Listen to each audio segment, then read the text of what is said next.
You have now arrived at Stadium and Gale. The kick, it's been blocked again! Oh my! It's been blocked again! It's going to heave one deep down the field. It's going to be to the goal line. It's going to be gone! It's a touchdown! And the Gators have won the game! Tyree Cleveland! Oh my! I can't believe what I just saw! Dropping back to throw. Thompson fires the ball over the middle. It's Doering! It's Doering! Got a touchdown! Doering got a touchdown! Oh my! Doering's got a touchdown!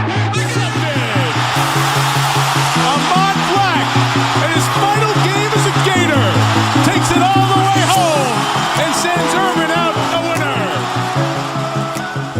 winner. You have now arrived at Stadium and Gale.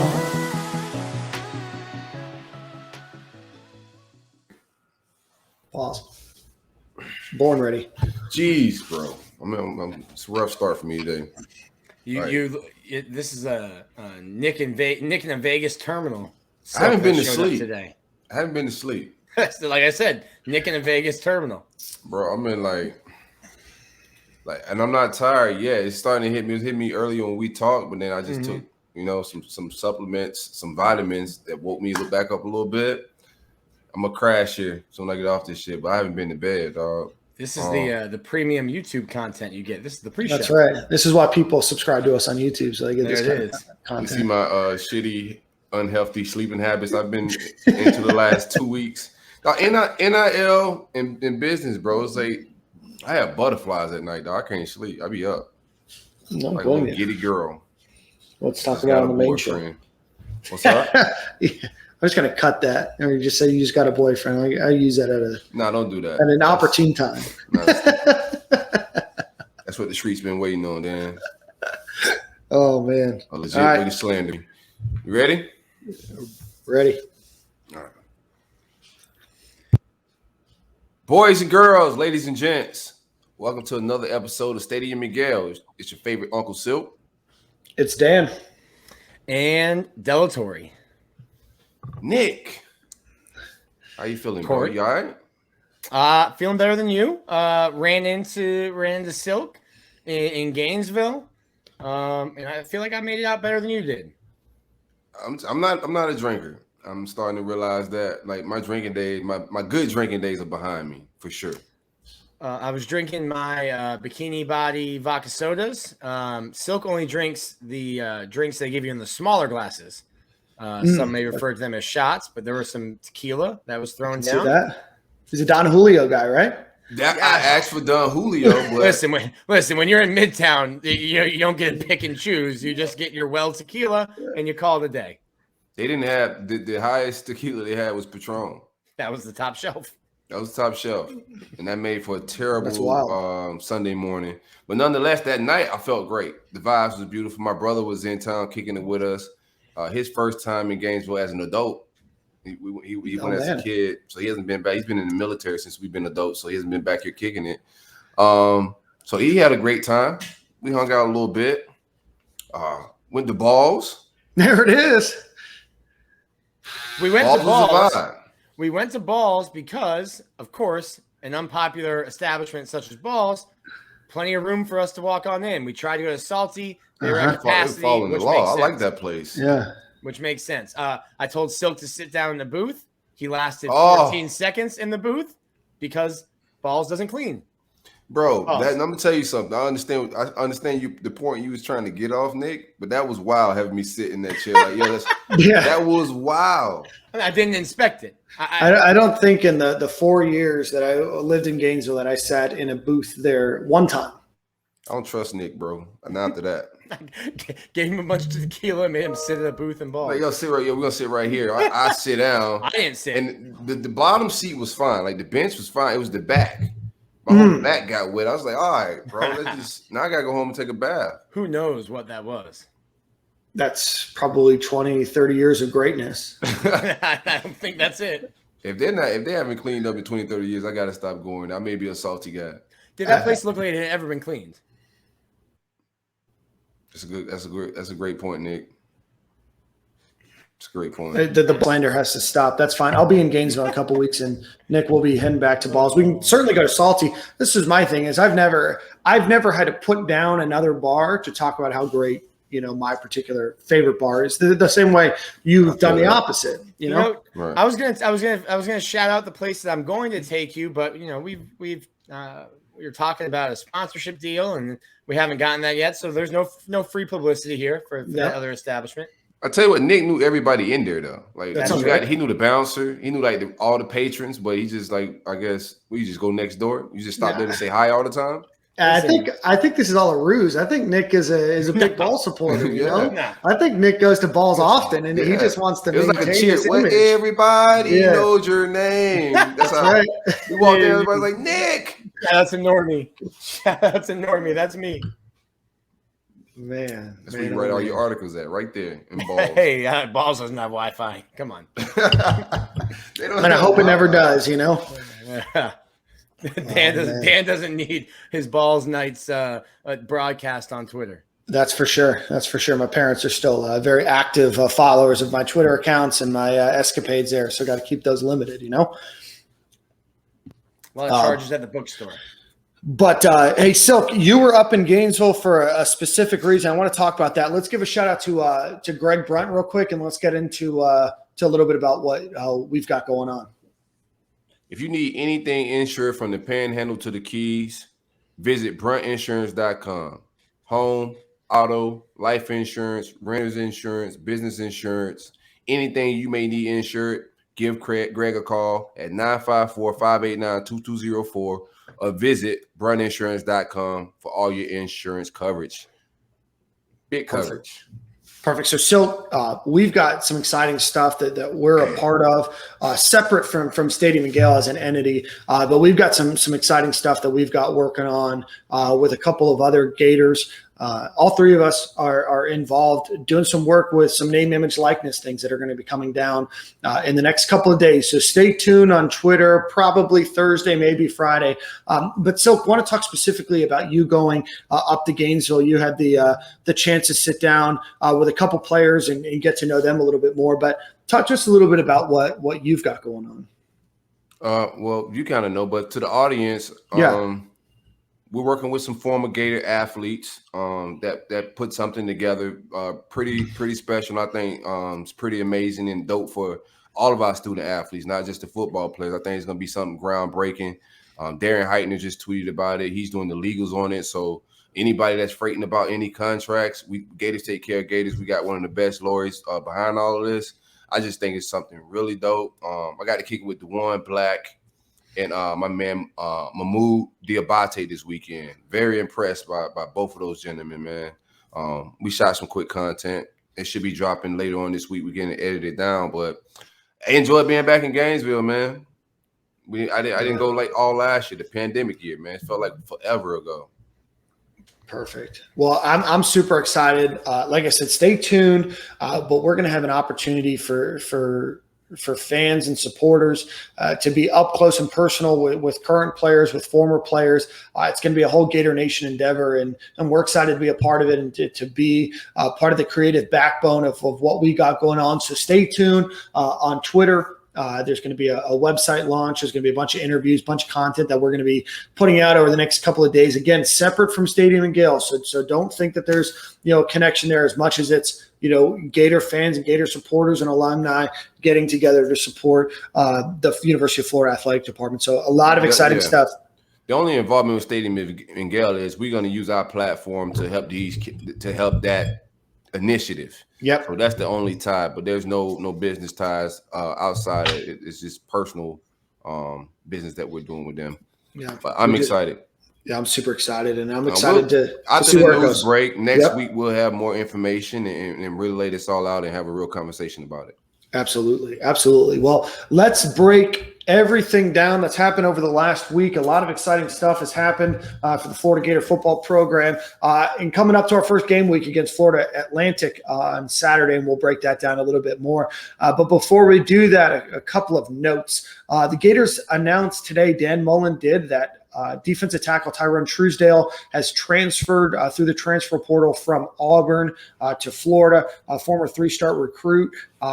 played 2 years as a starter for Auburn, 22 tackles, 2.5 for losses in 10 games that he played. 6'2", 326 pounds. Has played at Auburn for 4 years. Took advantage of his free COVID year, coming back to University of Florida, and is going to make an impact on a line that absolutely needs some help with some potential injuries and definitely some gaps. Here's what Dan Mullen had to say about his transfer to Florida. You're looking at your depth, and this was a position really, to me, it was a little bit of a recruiting gap in the middle that we've had for my first and second year here. Then you have some injuries and some guys not being able to perform. It was someone that we looked at immediately at the start of training camp. You look at the depth chart, you look to see where you're at, and you look at your needs, and you've got a guy that started a lot of games in this league, the opportunity for him to come in.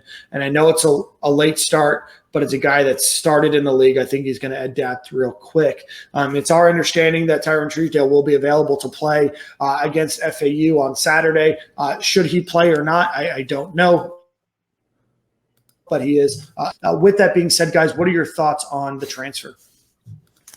You're getting a guy who's played 4 years in the SEC, started 2 at an SEC school, plenty of familiarity with Alabama, your week 3 opponent, and you can never have too much depth on the interior line.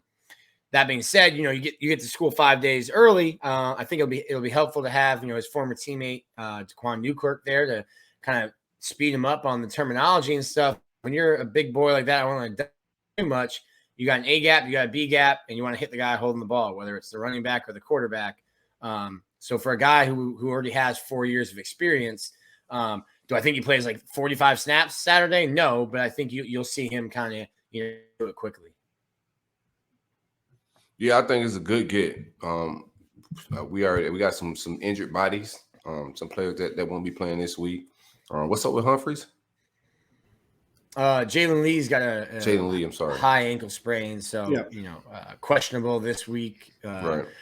Squirrely when he starts talking about injuries. I think I don't think he's gonna get a lot of reps anyway, but I do think bringing another guy. This is a very good quality guy, and that just ups your rotation of guys that you can rely on to keep bodies fresh. That's gonna be an important week 3. Yeah, I really like him. In fact, I think of the transfers that they got, I think that he might be the most talented. I don't know if he's going to have the most numbers or the most stats this season, but I think of Antonio Valentino and Daquan Newkirk who transferred. I think I like Truesdale a little bit more than the both of them. Right. No slight to those guys, but I think that Truesdale is a guy that is a disruptor.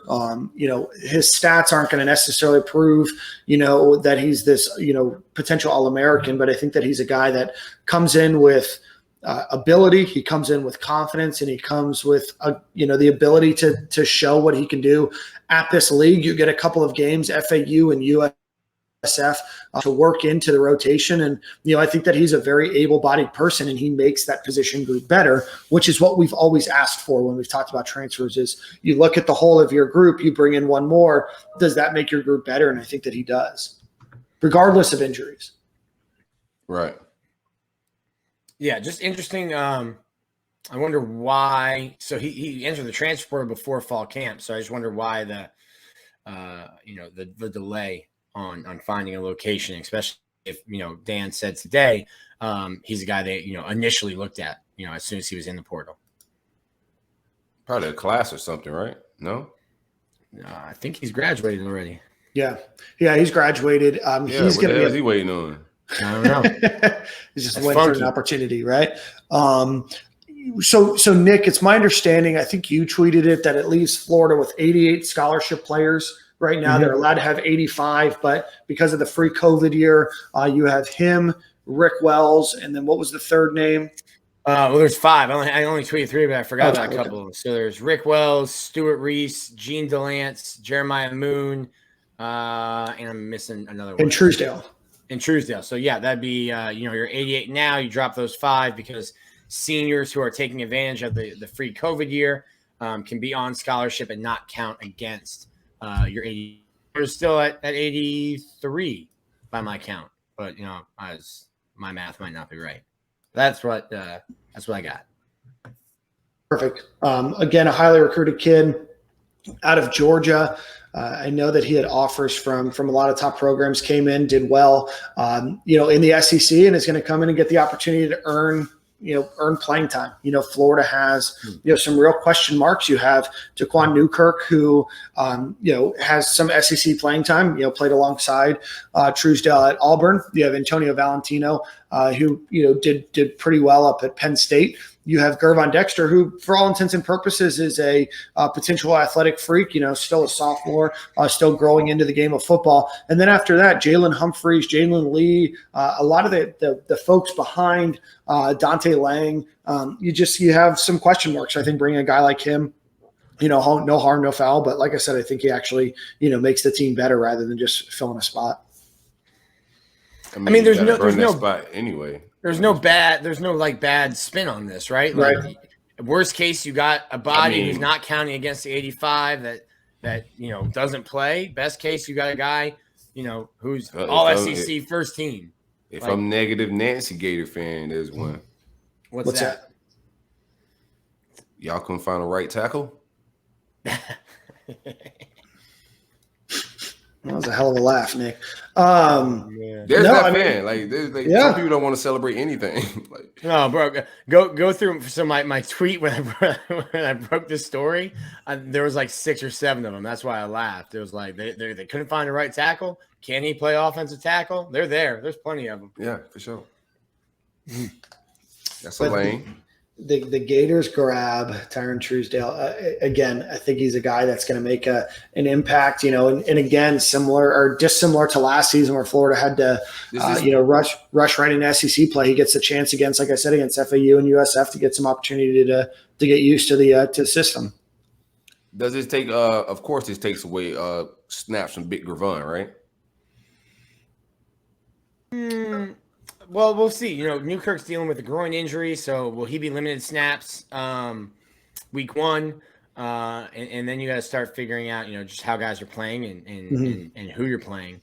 So I think, it could potentially. I don't think week 1 because I think, especially if Newkirk groin injury is something like it's like so easy to like re-injure or re-aggravate. They usually and you're not trying to, get a guy hurt trying to beat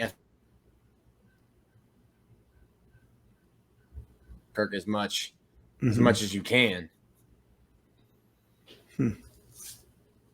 Yeah, we'll see. I don't know how many snaps it takes away necessarily. I think that there's obviously 2 defensive tackles that are going to play. There was going to be a rotation anyway. And I'll be honest with you, I'm higher than Truesdale than I am on some of the other backups that would have played anyway. So obviously, Gervon Dexter is going to get the chance to play. Does it take away a couple of snaps? Sure. But, Gervon Dexter is an athletic freak. This is his 2nd year in the program. We shouldn't be too worried about, him losing snaps, because he's probably earned himself, the opportunity, but might keep him a little fresher, might give him some opportunity to make some, bigger impact on, more important plays and, rest them up for a couple drives earlier in the game. I don't know, but I'm excited to see him, as a part of the program.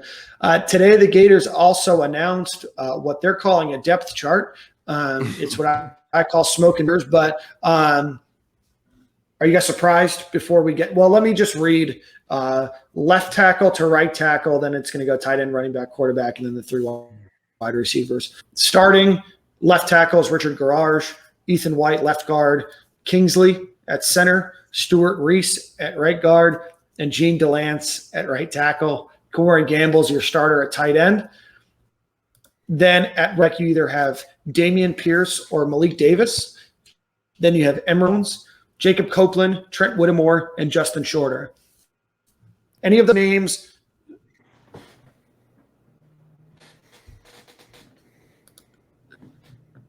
Oh, man. We got to get Dan. Bro, we got to get Dan a couple hamsters for that wheel. The one is just getting tired out. Damn. Just getting tired out. Sorry, where did it get cut off? I think you were asking any of those guys surprised. Are you surprised by any of those? Sorry. I think some people, just from my mentions today and from the message board, were surprised about Trent Whittemore and X being, Xavier Henderson being a backup. I think, the wide receivers rotate so much. that They don't starters play the same and position either, do they? X can play in the slot, but he's mainly worked outside. I want to have takes about the depth chart, but it's hard to because, like Dan said, whatever they call this, like it's hard to have real takes about the depth chart because I don't think they. Mullen called this today's depth chart. This is Monday's depth chart. Who knows if it'll be Saturday's depth chart? I just want a regular depth chart like other programs. Like no. Too many oars.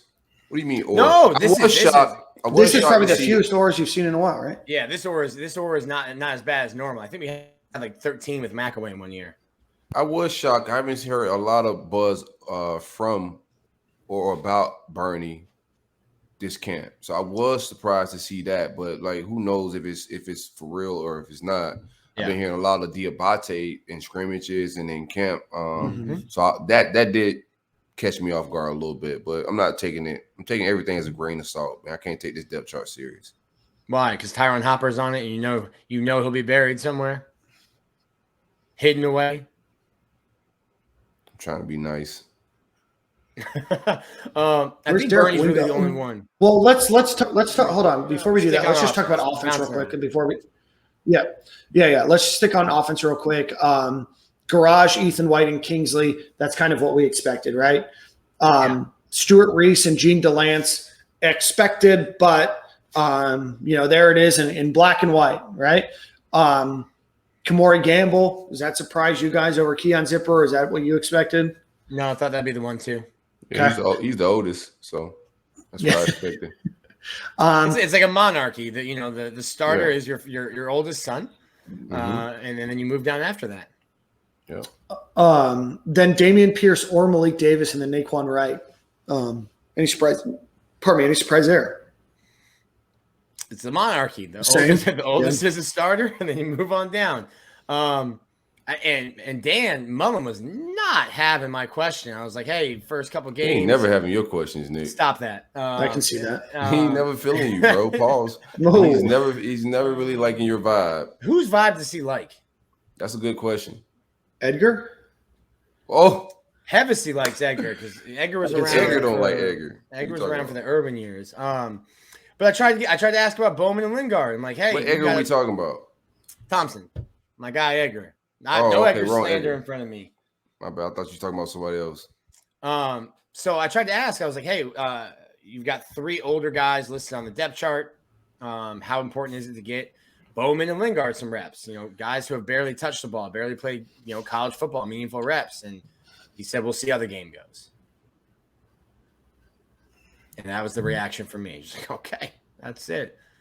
So Bowman will be collecting dust on the sideline. No way. While all these other guys run the ball. I'm not buying it.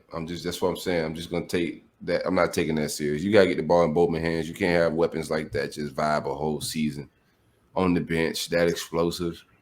You get one season out of that, that's a travesty. You can't have that happen. Agree. And then you have Jacob Copeland, Trent Whittemore, and Justin Shorter. Surprise, any name on there? I think some people are surprised. Go ahead. You're not surprised?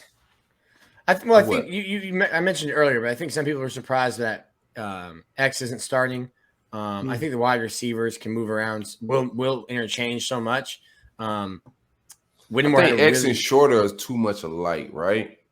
You want some little versatility you get when if you got Copeland, Witt, and you got Shorter. It's a little different. So I think X, I would spell if I'm the guy just outside looking in. I don't work with the receivers, but in my mind, I would spell Shorter for a guy like X. Mm-hmm. And Whittemore had a really good fall camp. That's a big dude to have in the slot as well. He was hooping before he got hurt. He was balling last year. Yeah. So no surprises there. One thing I did want to point out about the line, I know they've tried it. If Josh Braun isn't at any point to right guard, you can slide Stuart Reese out right, and that's if you're having problems at right tackle. Obviously, that's not what the depth chart is showing right now. I'm just saying that is a possibility. Nick had the audacity to say if. Just, giving everyone a fair shot, bro. It's week one. It's week one vibes. We gotta be nice, man. See, no one's missed a block. We just talked about the negative Nancy's, bro. Like you gotta be nice. It's a good point. Week one, everybody's going in with a clean slate. You know what I'm saying? Like no sins right now in my book. Nobody has committed any sins. We'll see what happens Saturday. Pace yourself, Dan. There's plenty of time. Right. Plenty of time for that. There's plenty of sins to be committed. I get it. All right, let's get to defense.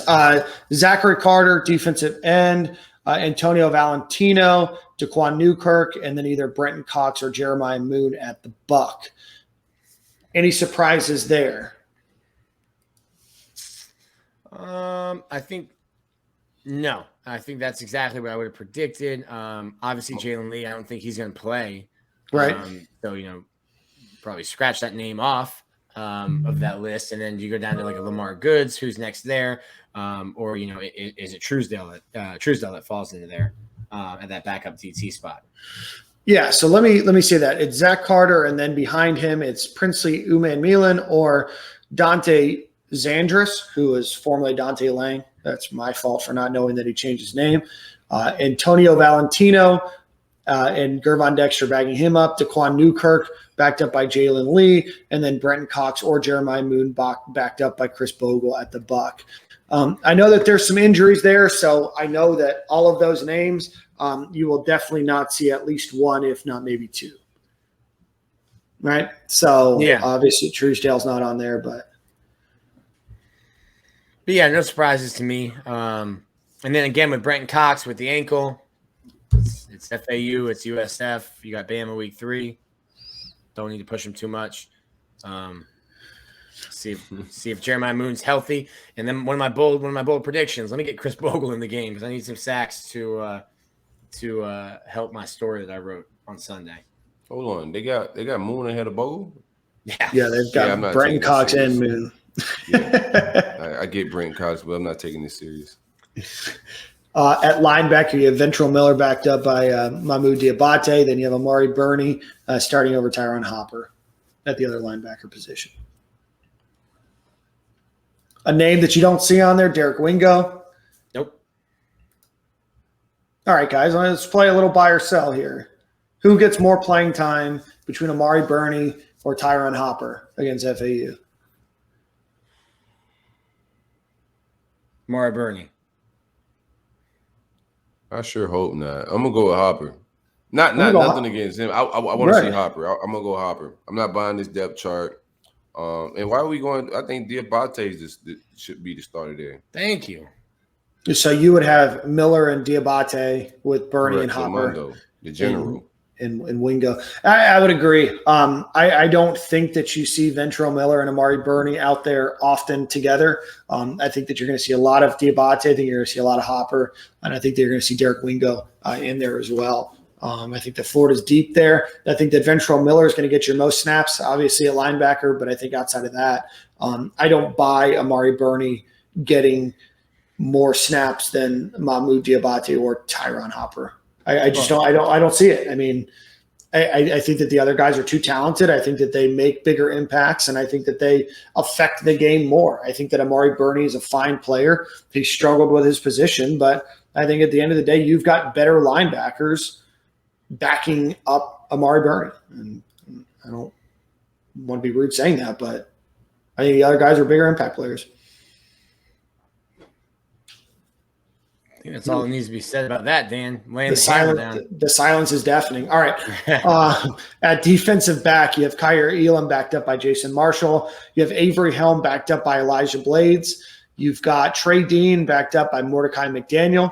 You've got Rashard Torrance backed up by Donovan McMillan. Then you have at star Trevez Johnson backed up by Chadarius Perkins. So you guys surprised Avery Helm gets the nod over Jason Marshall or Elijah Blades?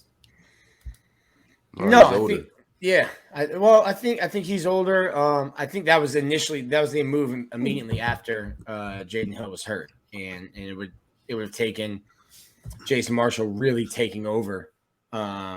Which I still think could happen. I think I threw some lies out there from the airport about Jason Marshall.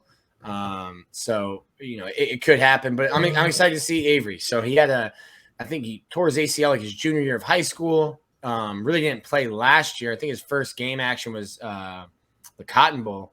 So I'm excited to see what he's got. Super athletic kid, 4.38 40-inch vert. So to me, the tools are there athletically, gifted. So see how he plays.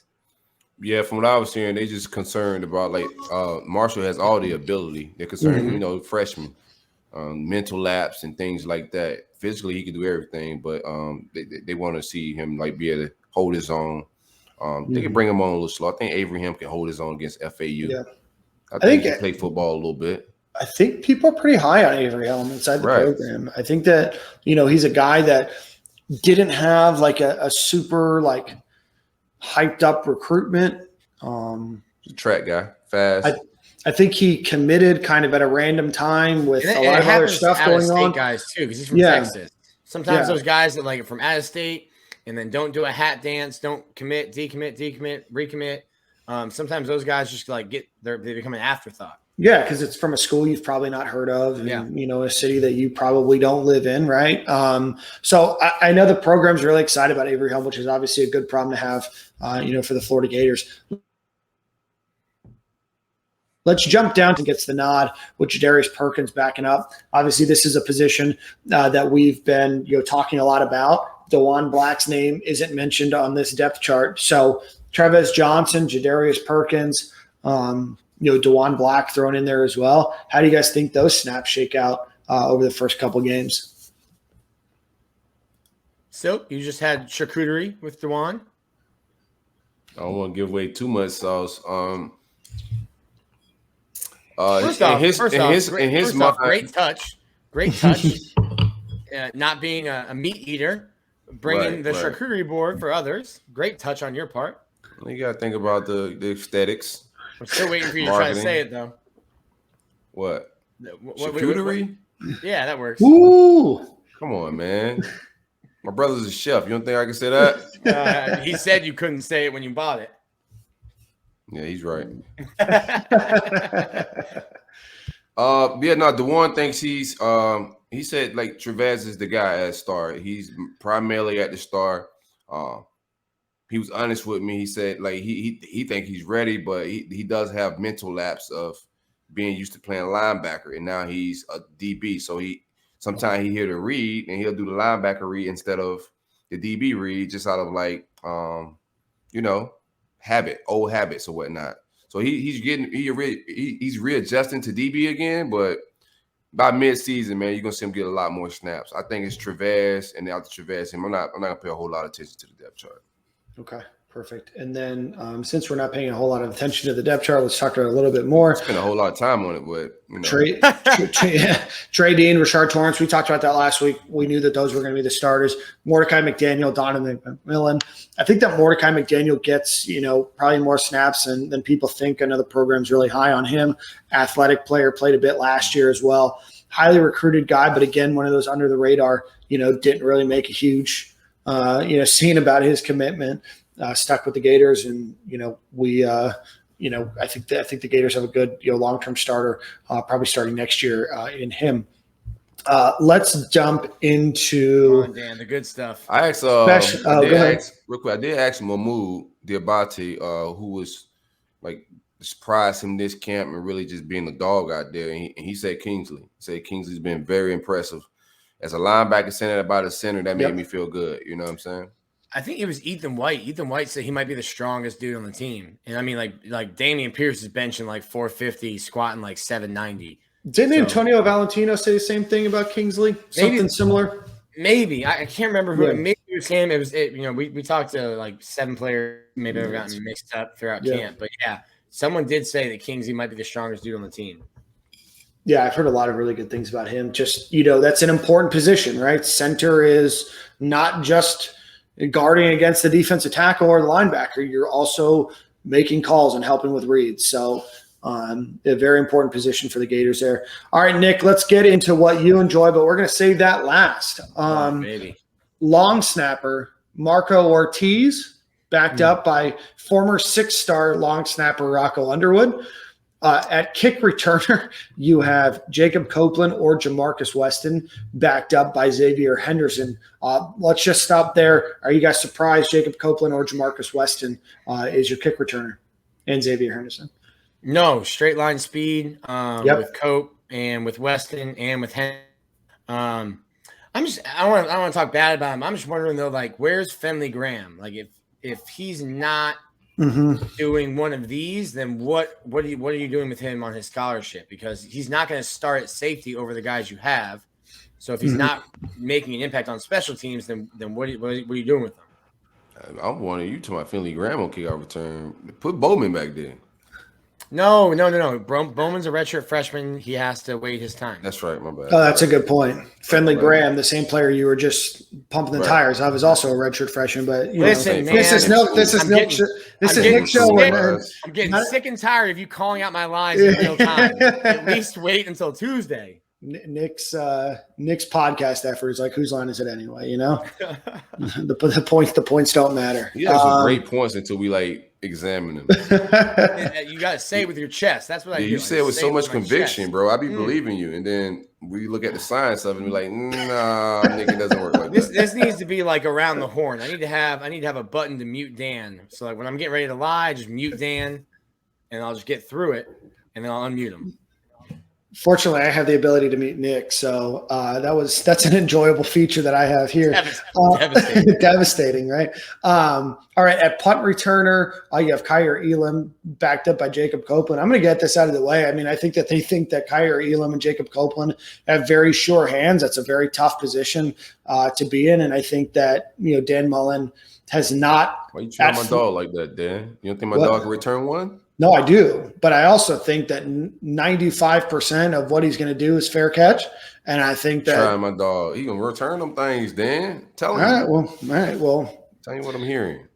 All right. Well, we'll do a buy or sell segment. We'll put your money where your mouth is, You know I'm a lie about Kyer. Are you guys surprised? I mean, Silk, obviously 5'6", everything else, your boy, everything else. Are you guys surprised that it was Kyer Elam and Jacob Copeland at punt returner?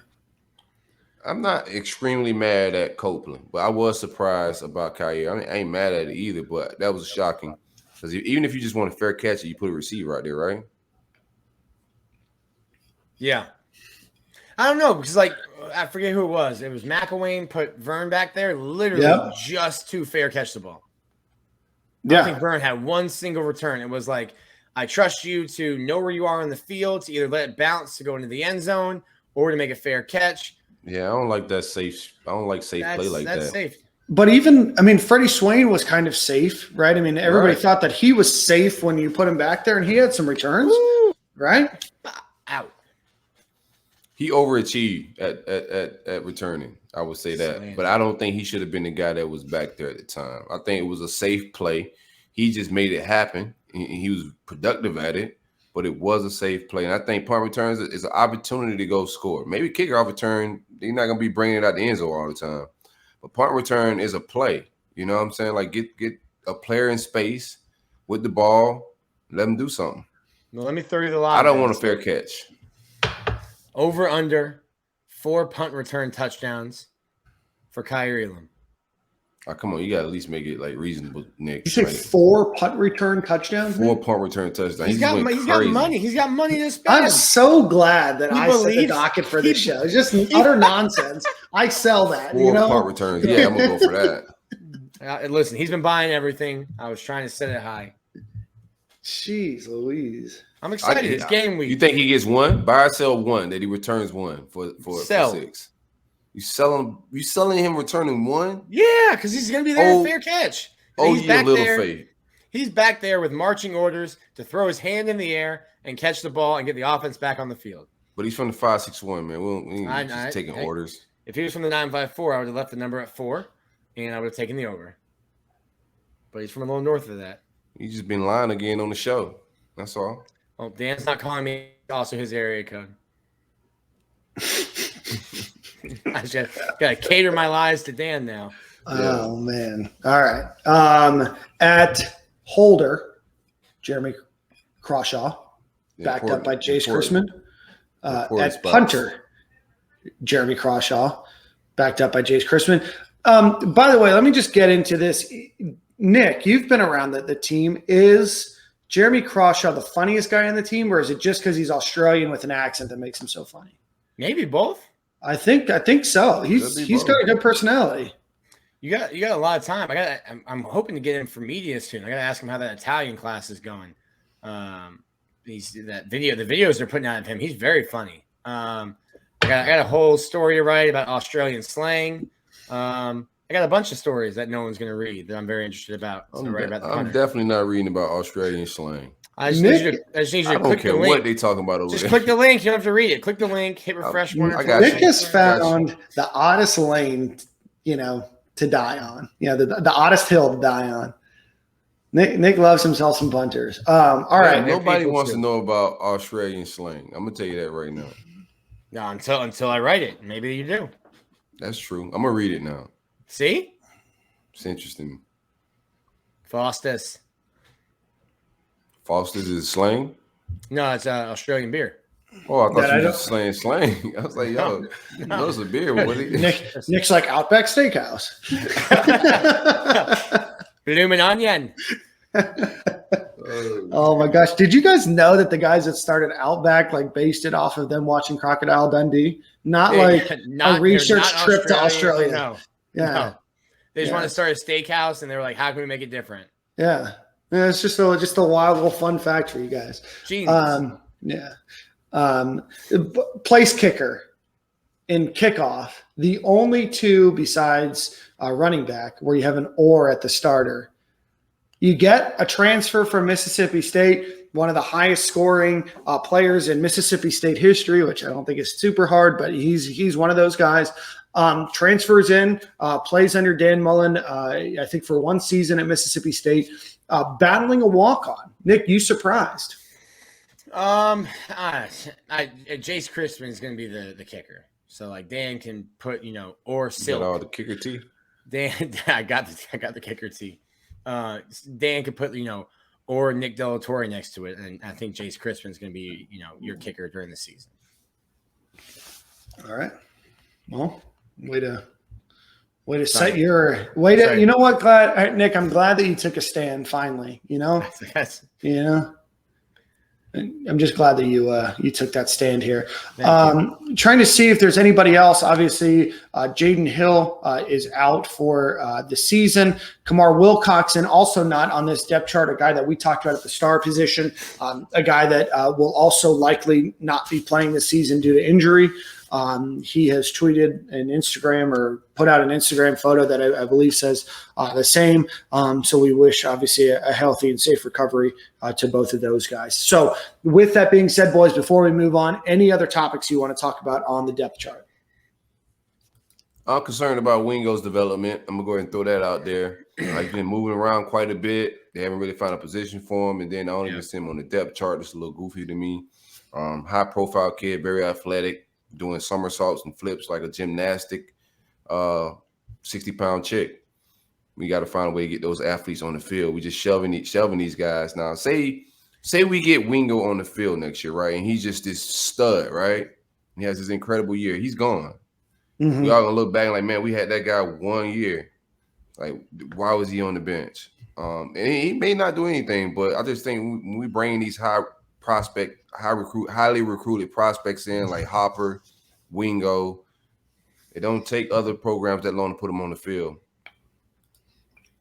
Especially when you're beating out all of the other big programs, right? Right. Those everybody in the country wanted, Tyrone Hopper. Everybody in the country definitely wanted Derek Wingo. You've got to question those. And now you're starting to get, we've talked about on the show, right? Now you're starting to get into the handpicked guys that this coaching staff and specifically his coach wanted, right? Tyrone Hopper, Derek Wingo. Those are your specific gets by, Christian Robinson. And all of a sudden they're buried on the depth chart. Tyrone Hopper's in his third year, Derek Wingo's in his second, and you're still not seeing them beat out, guys that should theoretically be more, talented than. It's just frustrating to me to see them bouncing around positions. Like, how are they going to develop if they keep moving around?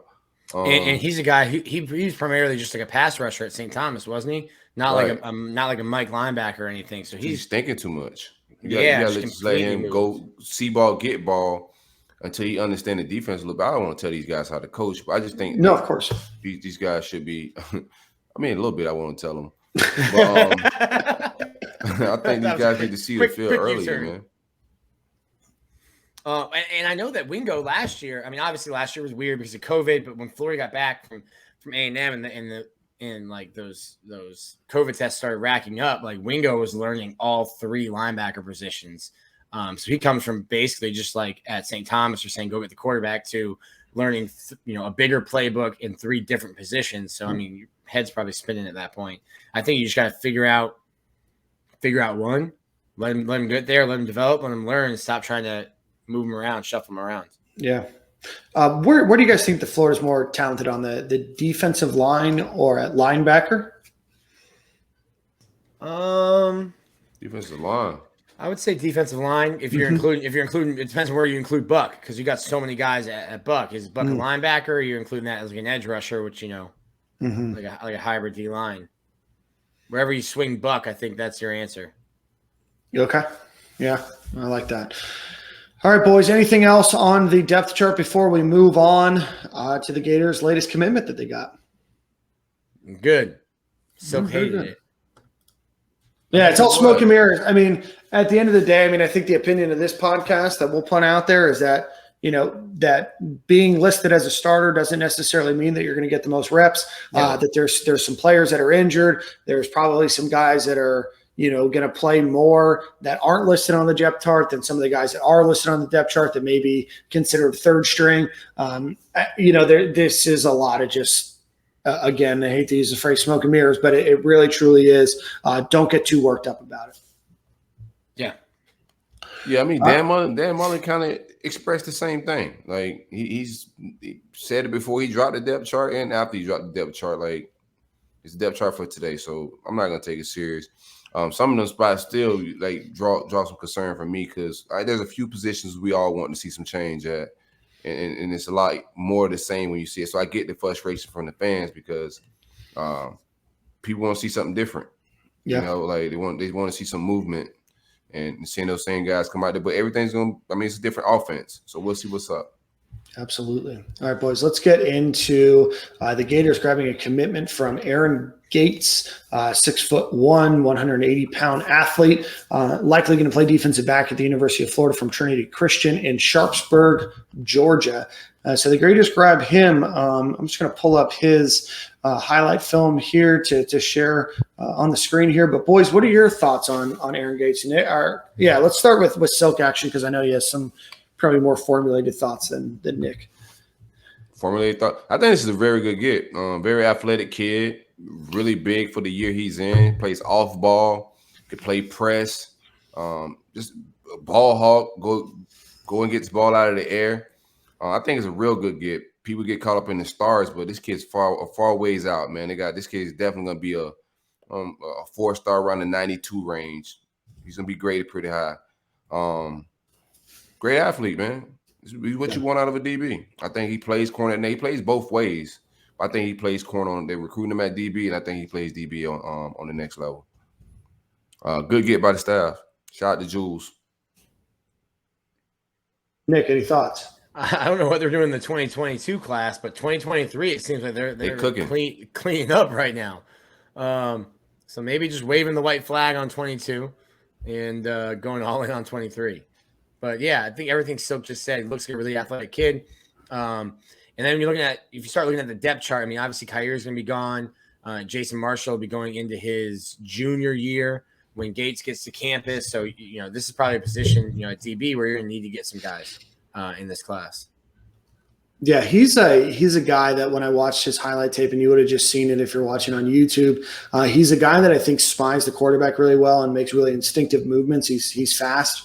But he just seems like a guy that has a knack for the football and making plays. He also plays wide receiver. He's got good speed, good breakaway speed too. But one of the other things that I like about him is, obviously this is a highlight tape, so you don't know everything, but he seems like a really sure tackler. He does a lot of squaring up. He does a lot of actually tackling rather than going for the ankles or the legs, like you're ought to see with some defensive backs. So I think that he's a very talented player. I'm surprised that he's a 3-star just looking at his tape. I would have him as a low 4-star, but I think that he's going to be a guy that climbs the rankings that you see over the next few years. The Gators have 3 commitments in that class. They've got a couple of 3-stars and then a 4-star. Let me just pull that up real quick. Pardon me here. So he joins Raymond Cottrell and Mac Markway, who are both top 100 players on Rivals.com. So the class is already starting strong. And then the lone commitment that they got out of 2024, running back Jared Gibson, is considered the number 1 running back in his class and is a 5-star there. So a lot of good recruiting for the 2023 and 2024 class that's just getting started now. It's a matter of closing down on this 2022 class where on 247 they are ranked, I believe, number 16 right now. So again, a good get for the Gators, and look forward to watching Aaron Gates his junior and senior year. All right, let's give a shout out to our sponsor, Game Time. So if you're looking for officially licensed stainless steel drinkware, give Game Time Sidekicks a look. GameTimeSidekicks.com. Use promo code STADIUM. Get 10% off your order. They've got over 350 schools. They do multiple professional leagues. They do golf as well. All stainless steel vacuum insulated tumblers. Just an incredible product. Nick, I know you have a number of them. Really proud of their product. I'm really proud of their sponsorship. So again, GameTimeSidekicks.com. Use promo code STADIUM and get 10% off of your order. When we get our Stadium and Gale Cups, I think that'll be a feature for me. I'm looking forward to that one. We got to get that file over. We got to get those made here soon. So those will be on sale that you can go check out and support our boys over at Game Time Sidekicks. Gators kickoff against FAU this weekend. The spread right now is Gators minus 24.5. Over under is 52.5. Today, Willie Taggart announced that former Miami quarterback N'Kosi Perry is going to start over his son, Willie Taggart Jr., at the quarterback position. All-time, the Gators are 3-0 against FAU. The last time that they played, the Gators won 20-14 in overtime. They beat them 41-3 in 2011 and then 59-20 in 2007. So, boys, want to get your thoughts on this game. Start with you, Nick. Yeah, I think it's tough. I don't think I've been trying to cover FAU. I don't think they have anyone even down there that covers FAU on a day-to-day basis. No, I got somebody coming on the Big 3 roll-up tomorrow that actually talked to us about FAU football. That's wild. I thought Lane left and the media went with him. It's just well, the first person that I hit up said, no, this other guy took over my job. I quit. So that's how I got my guy. But I got to have somebody come on and talk about the Owls. They don't have nothing going on, but I'm excited to see. What's up? I said hoot, hoot, hoot. It's like an owl noise. Sorry. It's the crib, man. It's gonna hurt. It's gonna hurt me to see my local team get beat to shreds by my favorite team. You know what I'm saying? I'm more excited for Drake's out or seeing FAU. I'm excited to see FAU more than I am about Drake's album, just because I want to see what Emory brings out here. I don't think anybody. Well, that doesn't really mean you're knows excited about FAU. That means you're excited about seeing the Gators. Yeah, I'm excited about a blowout. I like seeing fun stuff. It's gonna be exciting just running down the field and blowing past an inferior team. You get a field day. That the first game when you was a Gator fan growing up was the field day, man. You finna go blow out Eastern Michigan or somebody like that. Like, you about to get some crazy stats that you get on Nintendo. It's about to be insane. I'm just glad that I don't have to count on Austin Hardin, this season. What? Listen, I'm just glad that I don't have to count on Austin Hardin to make a last-second field goal. I was at that game.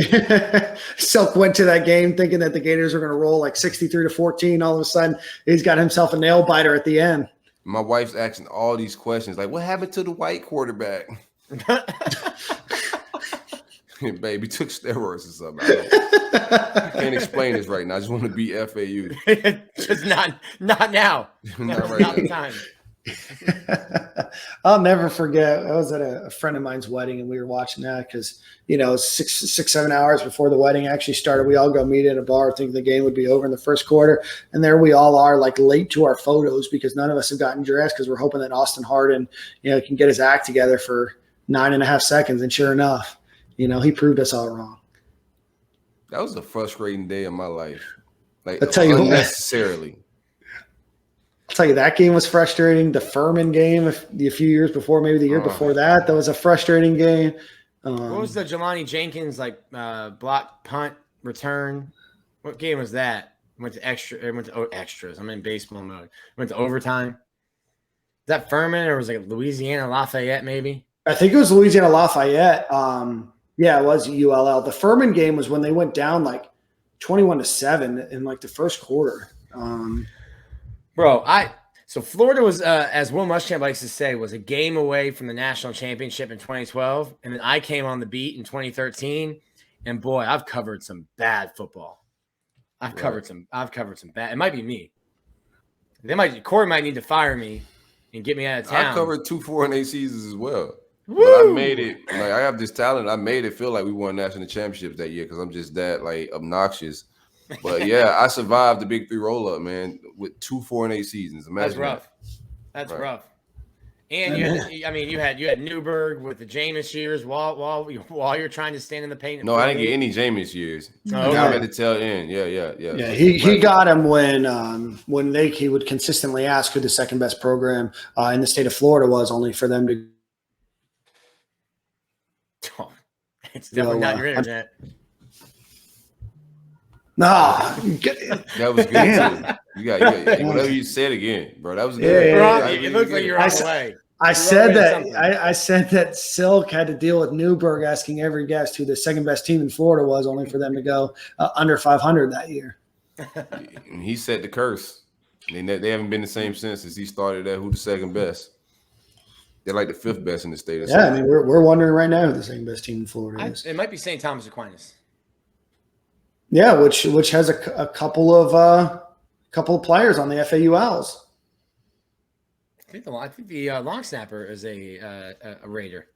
What are you like? Got a long snapper fetish? Listen, man, it's an STA pride thing. I think. Oh, okay. I forgot that connection. Oh, my bad. I think Harrison texted me that the long snapper for FAU is from St. Thomas. I had no idea. I didn't fact check him. I just said it as fact. Again, talking with my chest, it sounded good.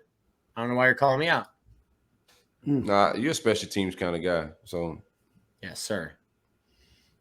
That's my bad.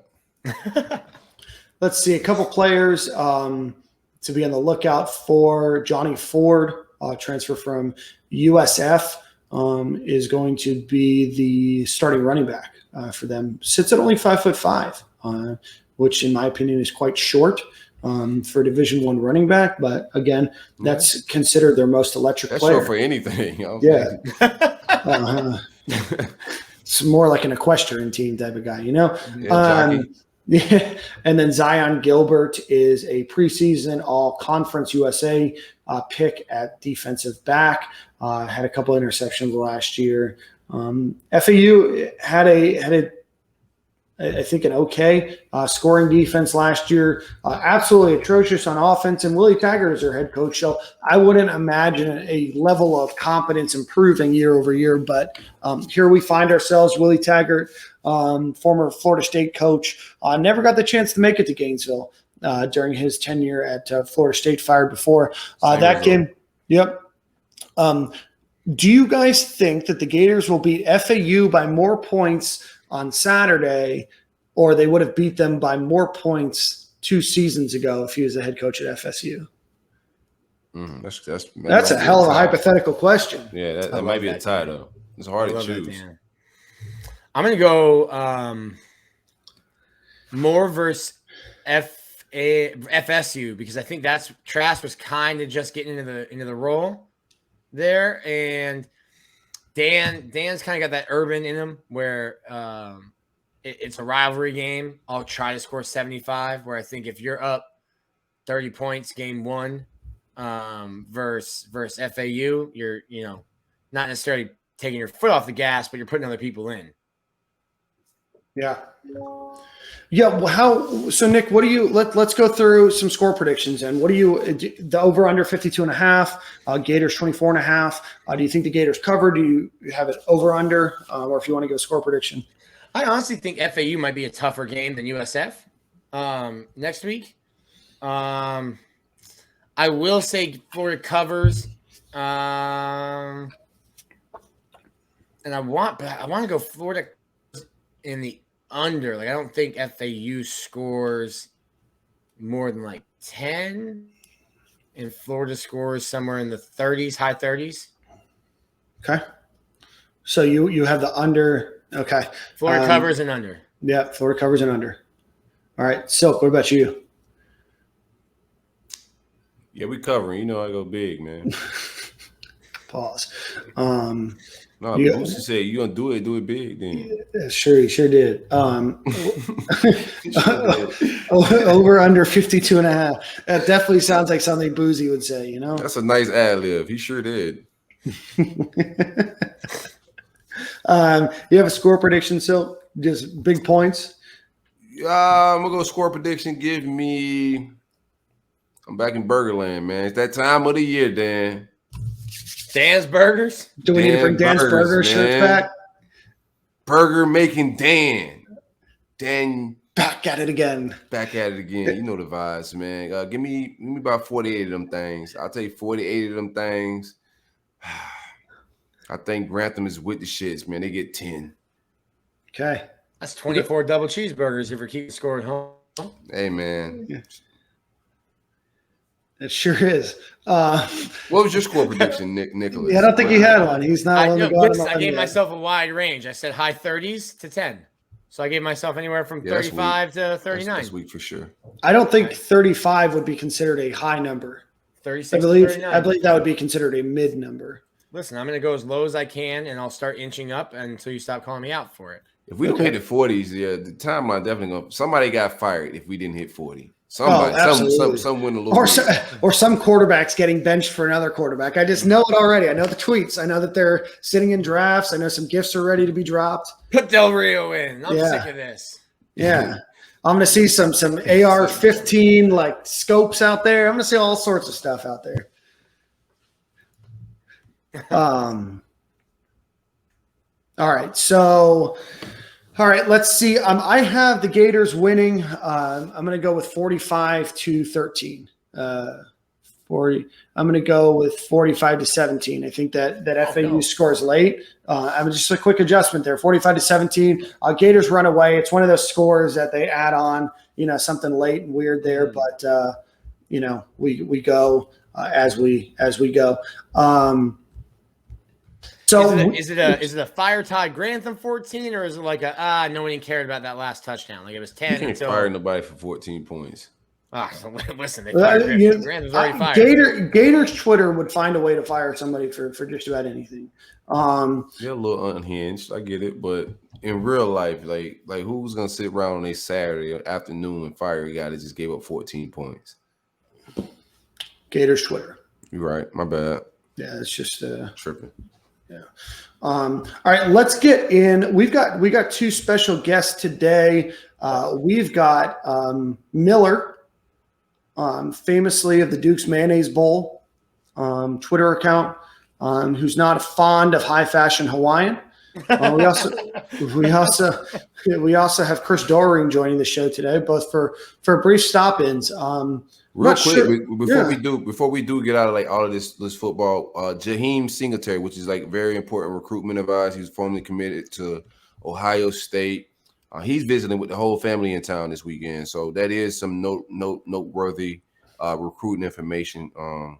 If y'all see him, NIL's out, so y'all just give him a holler. Just take whatever 20s you have in your pocketbook. Does that count? You should be like, yo, $20 for a picture.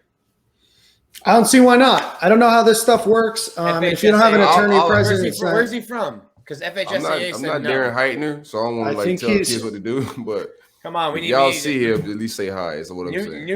New segment, Silk's legal advice of the week. That would be an incredible segment. We need to find a law firm that would sponsor that. I don't think they would want to be held liable with my shenanigans. Yeah, as obviously a massive fan of the city of Jacksonville, I feel like I should be the one to break bread with Shaheem Singletary and bury this hatchet. Speaking of lawyers. Yes, all right. Ryan Vari, you gotta host them on the visit. That's who gotta host them, man. We gotta land this kid. These types of kids we need. Now he's on campus. He got the family. He's right down the street. Vari would take him to Salty. Yeah, I'll take him the balls, and that's how you secure the bag. Pause. Very good. All right, let's bring on a new friend of the program. The Gators are not playing in this game, but we got into an interesting little conversation.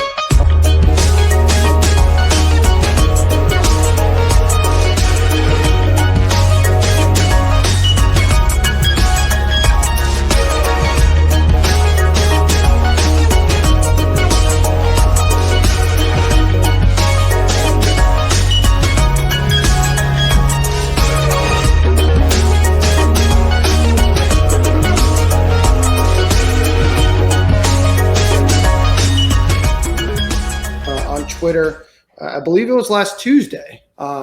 Myself and the Duke's Mayonnaise Bowl. Just say it, Dan. We're bringing your internet bully on the show. Yeah, we are. So you guys can hash it out.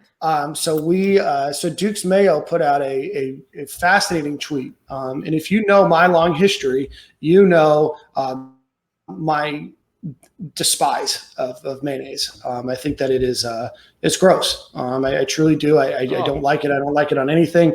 However, I had the opportunity to see a tweet that they had. I believe Andy Staples. Anything? That's a crazy take right there. On anything whatsoever. No. My dad used to put it in like canned tuna fish when I was a young boy. But actually, I think he used Miracle Whip, and it wasn't even the real mayo. I know. Miller's over here, and we'll get him on here in a second. Just making faces. I know. Trust me. I was like 8 years old. So they said, name a better alliance than tomatoes, bread, salt, pepper, and Duke's Mayo. Now, the Duke's Mayo Bowl Twitter handle, the Duke's Mayo Classics, they are hosting the Clemson the Clemson Georgia game, as well as the Eastern Carolina App State game over Labor Day weekend. I was made aware of this tweet, to which I responded, well, Mayo's trash, so everything would be a better alliance. So Miller, this is your perfect opportunity for you to chime in here. Miller responded from the Duke's Mayo Classics account, Dan, the only thing that hurts us worse than your tweet is looking at your shirt. To which I, a proud fan of Duvin Design based out of Winter Garden, Florida, was offended. And so I fired back with, I'm sorry that you just – I think I said it's called fashion. Look it up. But it got to a point where I was so murdered already by Miller that I just had to take my L and just stay off Twitter for the rest of the day. I was personally hurt by it. So, Miller, we welcome you to the show, my friend. Oh, man, I appreciated that. The intro was incredible. I will say that you took the L well, and in turn, you won. Like, I think the people who can just roll with the random jokes are the best, whereas people who try to fight back are always like, you're just fighting with. Nah, that shirt was hideous. He had to take that L, my guy. Did you take it out the closet? So I mean, why are you wearing it tonight? You should be wearing the shirt right now. I'll bring it out here in a second. But so Miller, I want to ask. I mean, social media over the last 5-6 years has really taken a turn from like corporate bowls, corporate teams, and just companies as a whole. You're really adding a lot of personality to Twitter. Tell us a little bit about your story, and then I want to dive into a little bit more of a specific question. And I will add that I should not be the one making fun of shirts. I work in sports media. That means we wear either free golf polos, they're dry fit, or just plain button up. So I should not say anything. But I've been really fortunate. I've been working on this social media account since 2014. Actually, was previously employed full time by the Charlotte Sports Foundation, who owns and operates what was the Belk Bowl at the time. Worked there, transitioned off for a little bit, and actually came back full time this year. And was part of last year. We introduced the Duke's Mayo Bowl, and the Duke's Mayo as a sponsor. But it kind of all goes back to 2014. I was talking to my boss, Danny Morrison, and he's someone who's done a ton of stuff. He's been pretty incredible in the sports world. And we're talking about why we've been somewhat successful in social media. And I think as in 2014, college football changed with the introduction of the playoff. And the bowl system changed, and all the bowls were trying to say, buy tickets. And what we looked at it was, no one wants to engage with a bowl game in September, August, November. Instead, why don't we just be a part of the college football landscape and appreciate what it is and just have fun with it? And what we found was people appreciated the fact that we weren't just sending out ticket links. Right. And also people appreciated the fact that, like, when it came time to bowl selection, they already had an affinity for what we were doing, and they viewed us as part of the college football landscape because we made fun of ugly shirts and we made jokes, but rather than just kind of sticking to your traditional hashtag follow Fridays and all that. Oh, there it is, the shirt. I had to make a costume change, you know? Miller, you said you were doing the Belk Bowl also before, because the Belk Bowl was a fantastic social account, and that was really the first one that I noticed that, like you said, wasn't just showing up, second week in December, third week in December after the selection show saying, hey, here are our two teams and please come to the game. You guys were all throughout the season talking about, anything that was relevant. It might even be teams that weren't going to go to the Belk Bowl or couldn't have gone to the Belk Bowl, just talking and staying relevant in the college football sphere. I think my most popular, and the account stayed the same, it just changed the name. And I think that's something people think, like the name. When a bowl's renamed and stuff, it's the same people, it's the same account. And Duke's has been a phenomenal sponsor by understanding that that's what kind of brought us success. They have not given me any notes, anything like that. And I had good parenting. I was raised on Duke's mayonnaise, unlike some people who didn't have good mayonnaise. I thought the bullying was over. Oh, yeah. This is supposed to be a therapy session, guys. Yeah, shout out to my dad. He's a listener of this show. Let him know that's probably why I don't eat mayo. I just never got exposed to the good stuff, you know? It's funny. It's almost like like we were growing up, we were like given like boiled Brussels sprouts, and we know like that's a nasty food now, but it's actually a good food. It tastes good when cooked right. Like Dan must have gotten Hellman's. That's why he doesn't like mayonnaise. Oh gosh, I'm so sorry, Dan. But yeah, I think we have really embraced unfortunately, we have some big games this year, but our most popular tweet is making fun of Nick Saban, joking that I think in 2015, like they blew out someone in the SEC title game, and we just randomly tweeted, like, we can confirm Alabama's not playing in the Belk Bowl this year. And like, obviously they're undefeated. They're winning the SEC championship game, and then it blew up. But the best thing is, like, Alabama fans thought that was for real, like thinking that we are not joking about it. No, they don't handle like success well, like Bama fans. They don't really know they like the big dog in the room. They'll argue with absolutely anybody. You should see them in Miami fans right now. It's crazy. Oh man, I should hop into that. That's if I wasn't busy this week, that sounds like something I would really enjoy. Oh, success pool. So Miller, obviously mayonnaise has like a pretty like I guess a polar fan base of those that love it, and it seems like those that hate it. I don't feel like there's a lot of people that are like, yeah, I think mayo's okay. Do you see a lot of that, or like, what's it like to be a part of a brand that's like pretty polar compared to like bottom tier? I don't know, like Tostitos, you know? Yeah, no, it is interesting. It's we went from obviously with the Belk, like it was the people didn't know what Belk was, right. Or people like loved it. Right. For this, it is people either love or hate mayo, and that's perfectly fine. But the thing is also like there's another like diehard thing is if you like Duke's Mayo is almost like a cult. Like there's people who walk around with like Duke's Mayo tattoos and collect like gear, stuff like that, and it's pretty tattoos. Incredible. Yeah, like the jar tattoos. Dukes is big in the South. Yeah, like you don't put anything but Dukes like in your macaroni salad. It's just Dukes. Like seriously, you can go into someone's house and like decline food. Some other type of fat to be mayonnaise tattoo. I'm telling you. I'm sorry, listen, that's wild to me. I've been to 12 of the 14 SEC towns. Dukes is the predominant mayonnaise in the South. And the thing is, if you eat Dukes, you don't eat the other stuff. Like it is like it's almost like even more so than a Heinz ketchup. Imagine Heinz ketchup. Is Florida not the South? Because like my people eat helmet. No, Florida's not the South. As a North Carolinian, I'll say that's disrespectful. My wife's Matter family of fact, lives Dan's shirt is nice now. I actually like that. So it's like Art Deco, you know. I've been to both schools in Mississippi. I can tell you, Duke's is a big thing. Yeah. So Miller, want to talk to you. Obviously, dude, I loved following you on social media. You guys are absolutely hysterical now. I took the L, and I'm willing to admit it in front of all 15,000, 20,000 people that listen to this that I got got. It doesn't happen on Twitter often. I mean, I'm sure a lot of people will be like, yeah, it happens all the time. You just don't recognize it. But that's the one that got me. So I appreciate you. You giving me that. I've got to get better. That's me working on my Twitter game. But Miller, I want to talk. You guys have a big game. You have the Clemson Georgia game, the pinnacle game of Labor Day weekend. Touch us a little bit about that game. What's your opinion on it? Yeah, it's when I came back to the foundation this year, that was something that certainly brought me back. Also, we're doing a Jumpman Invitational with Jordan Brand next year, a basketball tournament. So we are, as a sports foundation, are bringing large events to Charlotte, which is pretty incredible. We also have a game on Thursday night. You mentioned it earlier between ECU and App, which is a regional rivalry, and that's gonna be fun as someone who grew up in North Carolina. But this huge game with Clemson, Georgia, is going to bring so much attention to the city, and also like.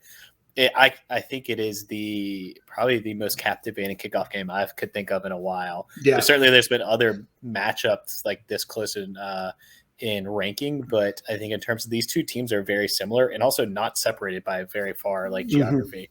And then lastly, I think as a PR person, I think it's really important for me to say this is important for Charlotte. Like we're still in a pandemic. It's been a year and a half. We haven't had a major event, and we're anticipating 100,000 plus people coming to the city. Wow. The hotel rooms are twice the price they usually are. They're full. Restaurants are full. It's kind of meaning a lot to those hospitality industries. And then I'd be remiss if I didn't mention like that's the impact of these games is actually helping people bring bread home and stuff like that. And that's a big part of what sporting events do for a city like Charlotte. Got the mayonnaise. Got to bring that bread home. Yep. See, I'm all about the food puns. Boom. God, we love a good food pun. All right, Miller, who do you have? Are you allowed to say, or does your contract limit you from predicting this win? It's funny. When you start working in these games, you kind of give up the caring as much, but it's very fun. I went to a small school called Furman, and our biggest rival was Appalachian State. So it's very difficult for me to like cheer for Appalachian. And thing is, we want a close, tight game that goes for a while because it helps us with the ratings. So it's tough for me to not want App to get destroyed.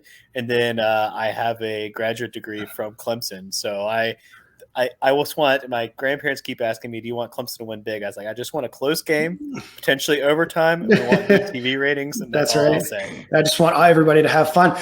Yeah, Miller, you'll be surprised that we were reminiscing just before you came on about the Florida Gators Furman game from, I think it was 2011 or 2012, where you guys came out to a very large, I think 21-7 first quarter win. I mean, it ended up bouncing in the Gators' favor, but we were talking about games that just like ruined your day, and that was one of them for me. Well, you're welcome. I remember I was on the opposite of thinking of how exciting this was going to be and how amazing, and then the letdown of. But then we tagged UCF a few years later, so I guess that made up for it. Yeah, I love it. Anytime we can humble UCF fans is always a great day. Have you ever been to Boone, Miller? I have. It's a beautiful town. It is really nice. I played baseball in Greensboro my freshman year, which just happened to be the 2007 season. Small D3 school, so kids from all over North Carolina. Week 1, App State beats Michigan. Buddy runs into my dorm room, says, I'm from Boone. Do you want to go? This is the best thing that's ever happened to the town. I was like, sure. And I think the entire city – and even the people that live up in the mountains that don't even fill out their census papers were down in Boone. That was a wild night in Boone, North Carolina for me. Only time I've ever been. It's a beautiful town. It was a disaster that night. Oh, man. Miller, did we appreciate you coming on, man? Again, thank you for humbling me, reminding me who I am. which is a guy that's just still trying to make it on these Twitter streets. No, I love it. I love you're leading into it. I love the calling yourself Mayonnaise or sure. Don't ever I keep swinging. And I think like the way you handle it's the best. It's really tough to argue with an inanimate bowl game or football game. So just I think you hit it best well. friends now. Yeah, sure for are. sure. Yeah. We DM. We just became best friends. We hopped into each other's DMs. I was a little skeptical at first, and then I got the follow, and then I shot him a little skeptical face, and we buried the hatchet quickly. But dude, Miller, you've been fantastic. Let everybody know where they can find you on social media, and then pump the tires of the games you guys got again. Yeah, for sure. I'm on Twitter, but I'm hardly as intelligent or funny as what the game tries to be. So it's just at Miller Yoho. But I'd say follow all our social accounts. We have a lot of fun for the games. We try to give it from the fans' perspective. I tell the teams all the time, I could care less what happens in your locker room. We want to, I remember 2018, my favorite thing we did was we found just South Carolina's getting demolished and like a kid was falling asleep in the stands and I just go take pictures of them because that's what's funny to me. And that's what college football is. It's supposed to be fan reactions, laughing, marching band, stuff like that. And that's what we want to lean into. Absolutely, man. Well, Miller, we appreciate you so much for coming on. Best of luck this week with both games you guys got, and we look forward to continuing to follow and hope you guys get a great bowl game as well, man. But thanks for not taking your job too seriously and have a great time with it, man. Hey, it's the best job in the world. Thanks so much, guys. Absolutely. All Thanks, right, Miller. man. Take it easy. Thanks, Miller. Awesome. Oh, man. You got to bury the hatchet live on air. I think you wanted to bury the hatchet in that shirt so it'd be ripped and you wouldn't wear it anymore. I'm gonna wear this shirt to my funeral so it can let me down one last time, Oh my goodness, Nick! I know you have a hard stop in a little bit of time for some interviews, and we got Chris Doering coming on here shortly. But I want to get into some preseason predictions and a little buy or sell before we have to let you run. So as always, this segment of the show is sponsored by our friends over at Prize Picks, prizepicks.com. Use promo code SG, get a $1 for $1 match all the way up to $100. Signing up helps us. You depositing money helps us as well. So again, visit prizepicks.com. It's just that time where college football, NFL, all of those picks and opportunities for you to be able to do some parlays, things of that nature. So check out prizepicks.com. Use promo code SG. We've got Chris Doering in the waiting room, so let's run through these real quick. Just 2 minutes here. So preseason predictions, win-loss record. So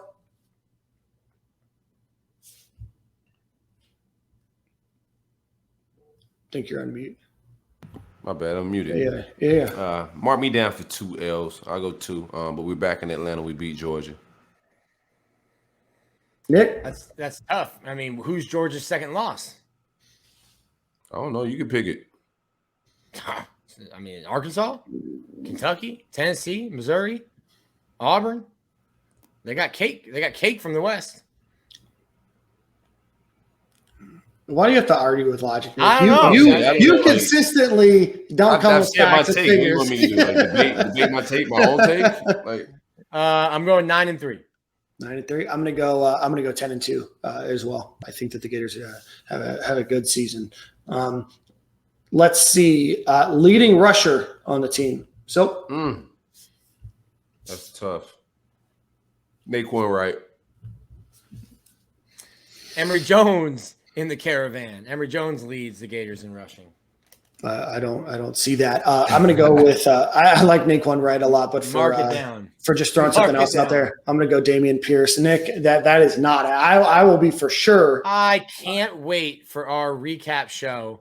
I cannot wait either. And I'm going to bury you worse than that tub of mustard or mayonnaise did. I almost said mustard. That's a wild take, Nick. So you have Emory Jones versus the field. I'll take the field. I like it. Leading receiver. Justin Shorter. Most yards. Sorry, this will be most yards. Justin Shorter. Okay. Me, Jacob Copeland. They got chemistry. They boys. I'll go with Cope. Ooh, I think it's going to be tight. I'm going to go Justin Shorter as well. I think Trent Whittemore is your second highest receiver this season. Love that take, Dan. Thank you. Who leads the team in interceptions? Jason Marshall. Ooh, I like that. I like both of that. I'm going to go Kyrie Elam. I think that they're going to throw. I think that there's going to be a lot of pressure. I think the quarterbacks are going to have to make some quick decisions, and I think that Kyrie Elam leads the team with. I believe I said it, so if I'm wrong, what my number was earlier, I think I said 5. I think that Kyrie Elam gets 5 and leads the Gators in interceptions this season. Who leads the team in sacks? Bogey. Chris Bogle. You already know it's Bogle hype over here, man. Double down. Very good. Nick, are you bogling as well? Prediction article on Rivals. So I'm just like riding those You gotta get these predictions. clicks. I can't. No, I just can't afford to be wrong twice. Like if I picked someone in my article, someone else here, and they're both wrong, like I'm just gonna double down, put the card face down, and I'm still in Vegas, and we'll figure it out. Yeah, no, I like Nick doubling down. I just think a little bit about how the sausage is made. Nick,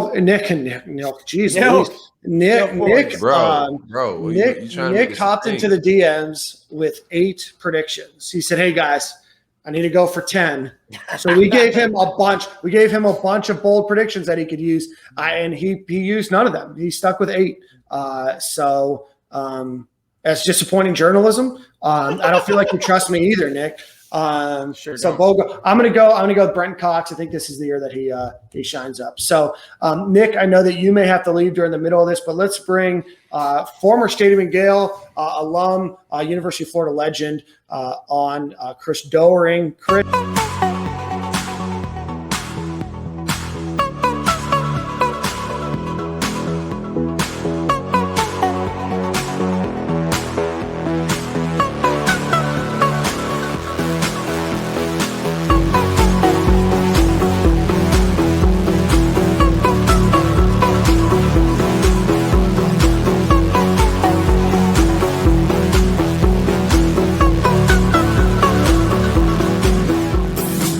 I think this is your 3rd time on the show, man. We'll always appreciate when you come on. No, it's always great to be on with you guys. I'm sorry that it's been so hard to get this figured out, but I appreciate your flexibility. It's a busy week this week with game week kicking off, man. So thanks for hanging in there with me.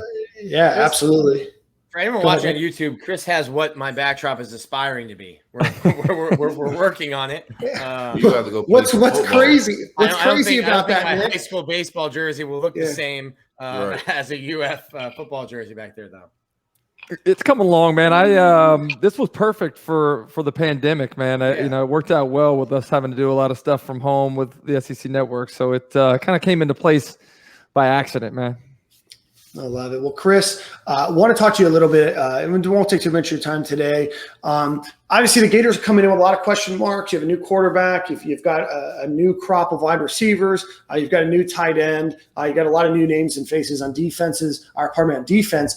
How do you think that this Gators team shapes up going into the beginning of the year? Yeah, it's interesting because I was listening to you guys talk about some of the predictions, and I believe Nick went with Emory Jones is the leading rusher. I'm not sure Emory Jones is the starting quarterback by the end of the year. I'm not so sure he's the starting quarterback anytime soon. I mean, I having heard, even dating back to the spring, I had heard reports about Anthony Richardson and how well he's been doing, and I've had a chance to see some of it for myself. There's just something about the way offenses run with rhythm with certain guys, and I think it's much more of a competition than maybe what a lot of people are giving credit to Anthony Richardson's abilities right now.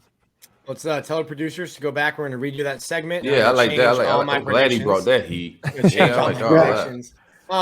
want to ask you this. It's something I brought up when I was doing a radio interview. I know Dan's always hard on his quarterbacks, but I've just felt like he's gone out of his way because I guess we all assumed in the media that Emory would be the starter. So we're asking questions about him, and it's almost like every time he's asked about Emory, he goes out of his way to bring up Anthony. And I know that he's been hard on quarterbacks and their performance, in post-game interviews and stuff like that. But that was something interesting to me that, every time we mentioned Emory, he would bring up Anthony. Yeah.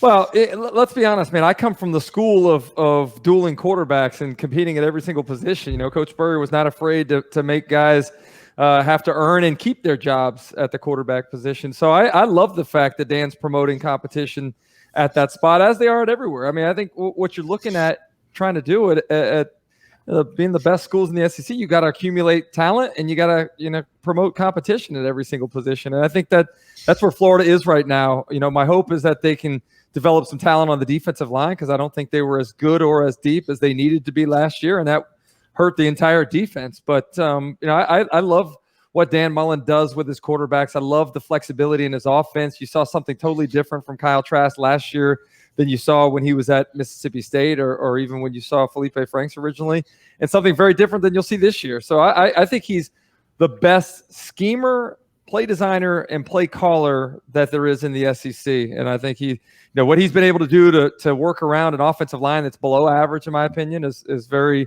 has been pretty amazing to me. And I think the way that he's utilized the quarterbacks the way he has, and it's completely pivoting from what he was doing with Felipe to what he became with Kyle Trask is a credit to his coaching ability. Real quick, Chris, I've never seen it. Do you think Dan Mullen a bench Emory? What Emory has to do to get benched in your mind? I mean, have we heard? Series he get benched? Have we heard anything about him being named the starter? I think we've all just presumed that Emory was going to be the starter. McGee did. McGee was the first one to say he's the number one guy, which I thought, finally someone said it, but it hasn't been said a lot, though, No, right. I think we'll see a heavy dose of both of them. And you guys know this, like, I like it. Watching practice when you have quarterbacks like Emory Jones and Anthony Richardson, you're not going to get a real feel for what they're able to do because you're not hitting the quarterback. They're blowing it dead. So until we see those guys with the bullets flying, and who has the composure in the pocket, who can make the throws that they're asking to, but more importantly, who can create when plays break down. I think that's the thing that I'm looking forward to watching the most is how they utilize the quarterbacks in the called quarterback run game, some of the read option stuff, and then how they are able to make plays when plays aren't made there to be made down the field. Chris, one of the things, you talked about how great Dan Mullen's offenses are and changing and having options at quarterback and everything else. But the downfall of Florida last year, despite them having an incredible offense and one for the record books, was their defense. Do you think the Gators make big strides this year? And what do you think that they have to do to really put a good product on the field on defense? I'm going to be a glass half full guy and say they can't be any worse than last year, so it's got to be better, right? I mean, that was miserable and that was a much more experienced and, in my opinion, more developed, talented secondary than what Florida has this year. But when you're asked to cover for an extended period of time, it's impossible to maintain good leverage in those situations. You've got to find a way to get home with 4. You got to find a way to disrupt with your front 4 in the run game, and Florida couldn't do any of that. You go back and look at the Texas A&M game last year on third down, Kellen Mond ate them up because when they brought pressure, they picked it up, and when they weren't able to pick it up, Kellen Mond knew he had to get the ball out of his hands, and he threw it with great accuracy. Like that is perfect example of why Florida was deficient on the defensive side last year.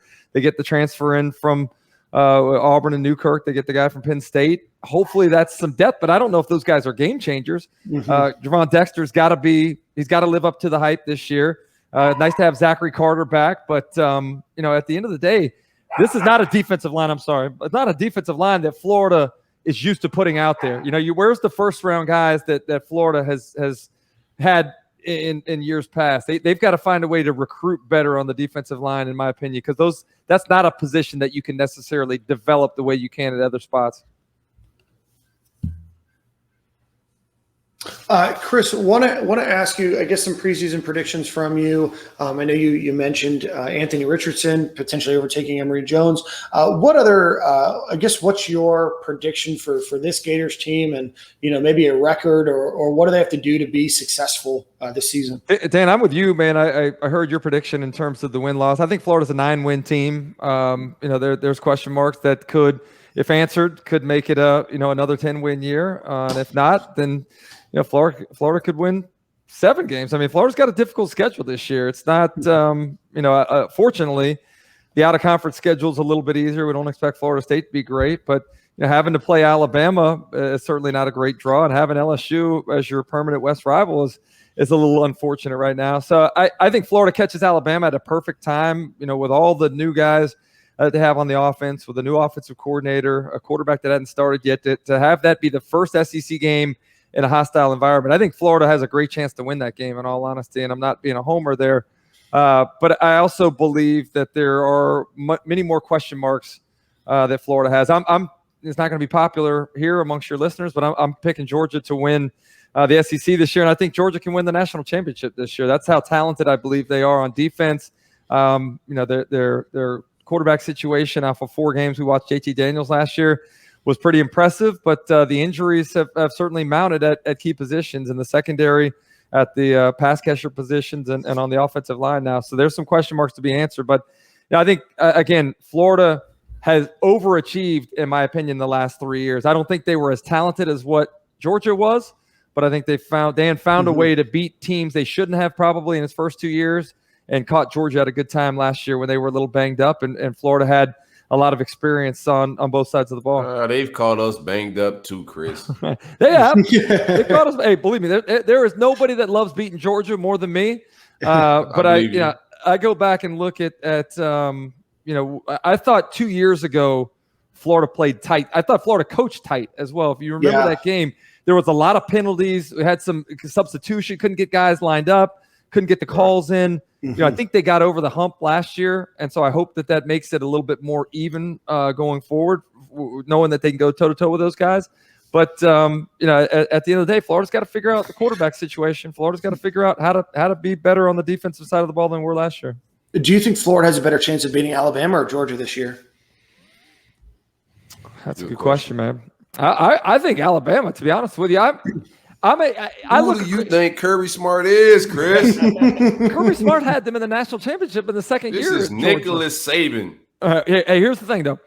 I'm the guy that's at the casino and looks across and sees, like, oh, man, it's been 10 straight blacks on the roulette. I'm going over there putting one on the red. Every year we say Alabama loses a ton. How are they going to do well? They continue to compete. I think this is the year they actually take the step back.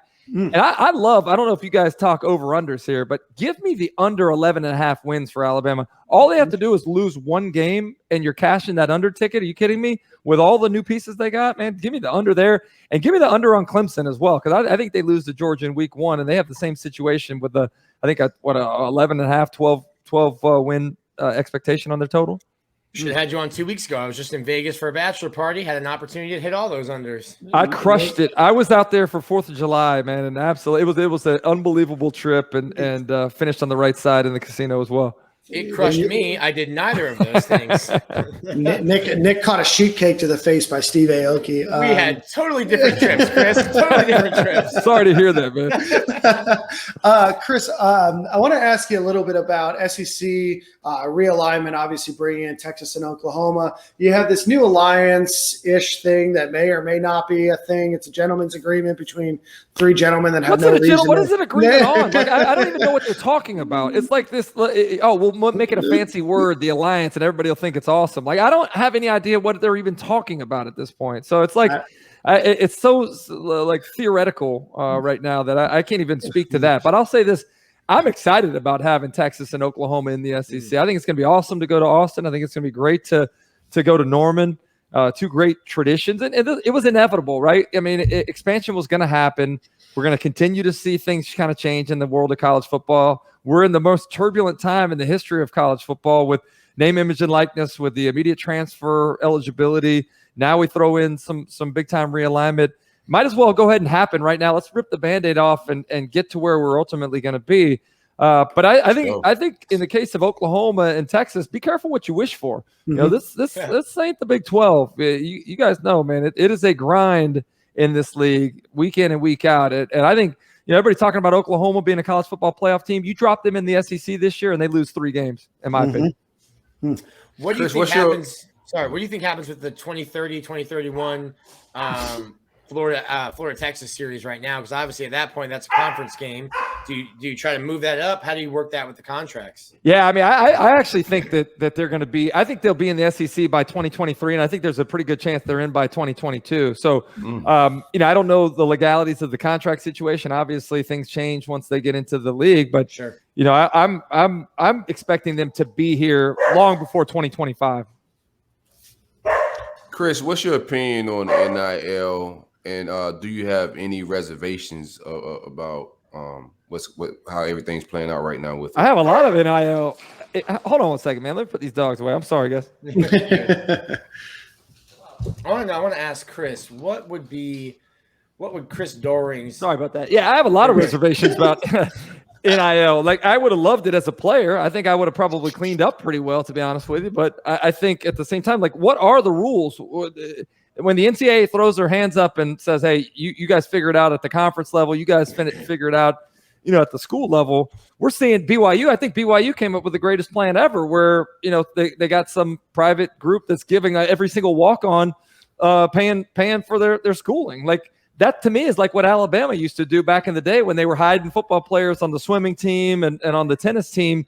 Like, at what point in time are we going to see where team in the SEC decides to go the same route and people choose to go as a quote unquote walk-on to Alabama as opposed to going to, say Missouri or Kentucky or somewhere like that?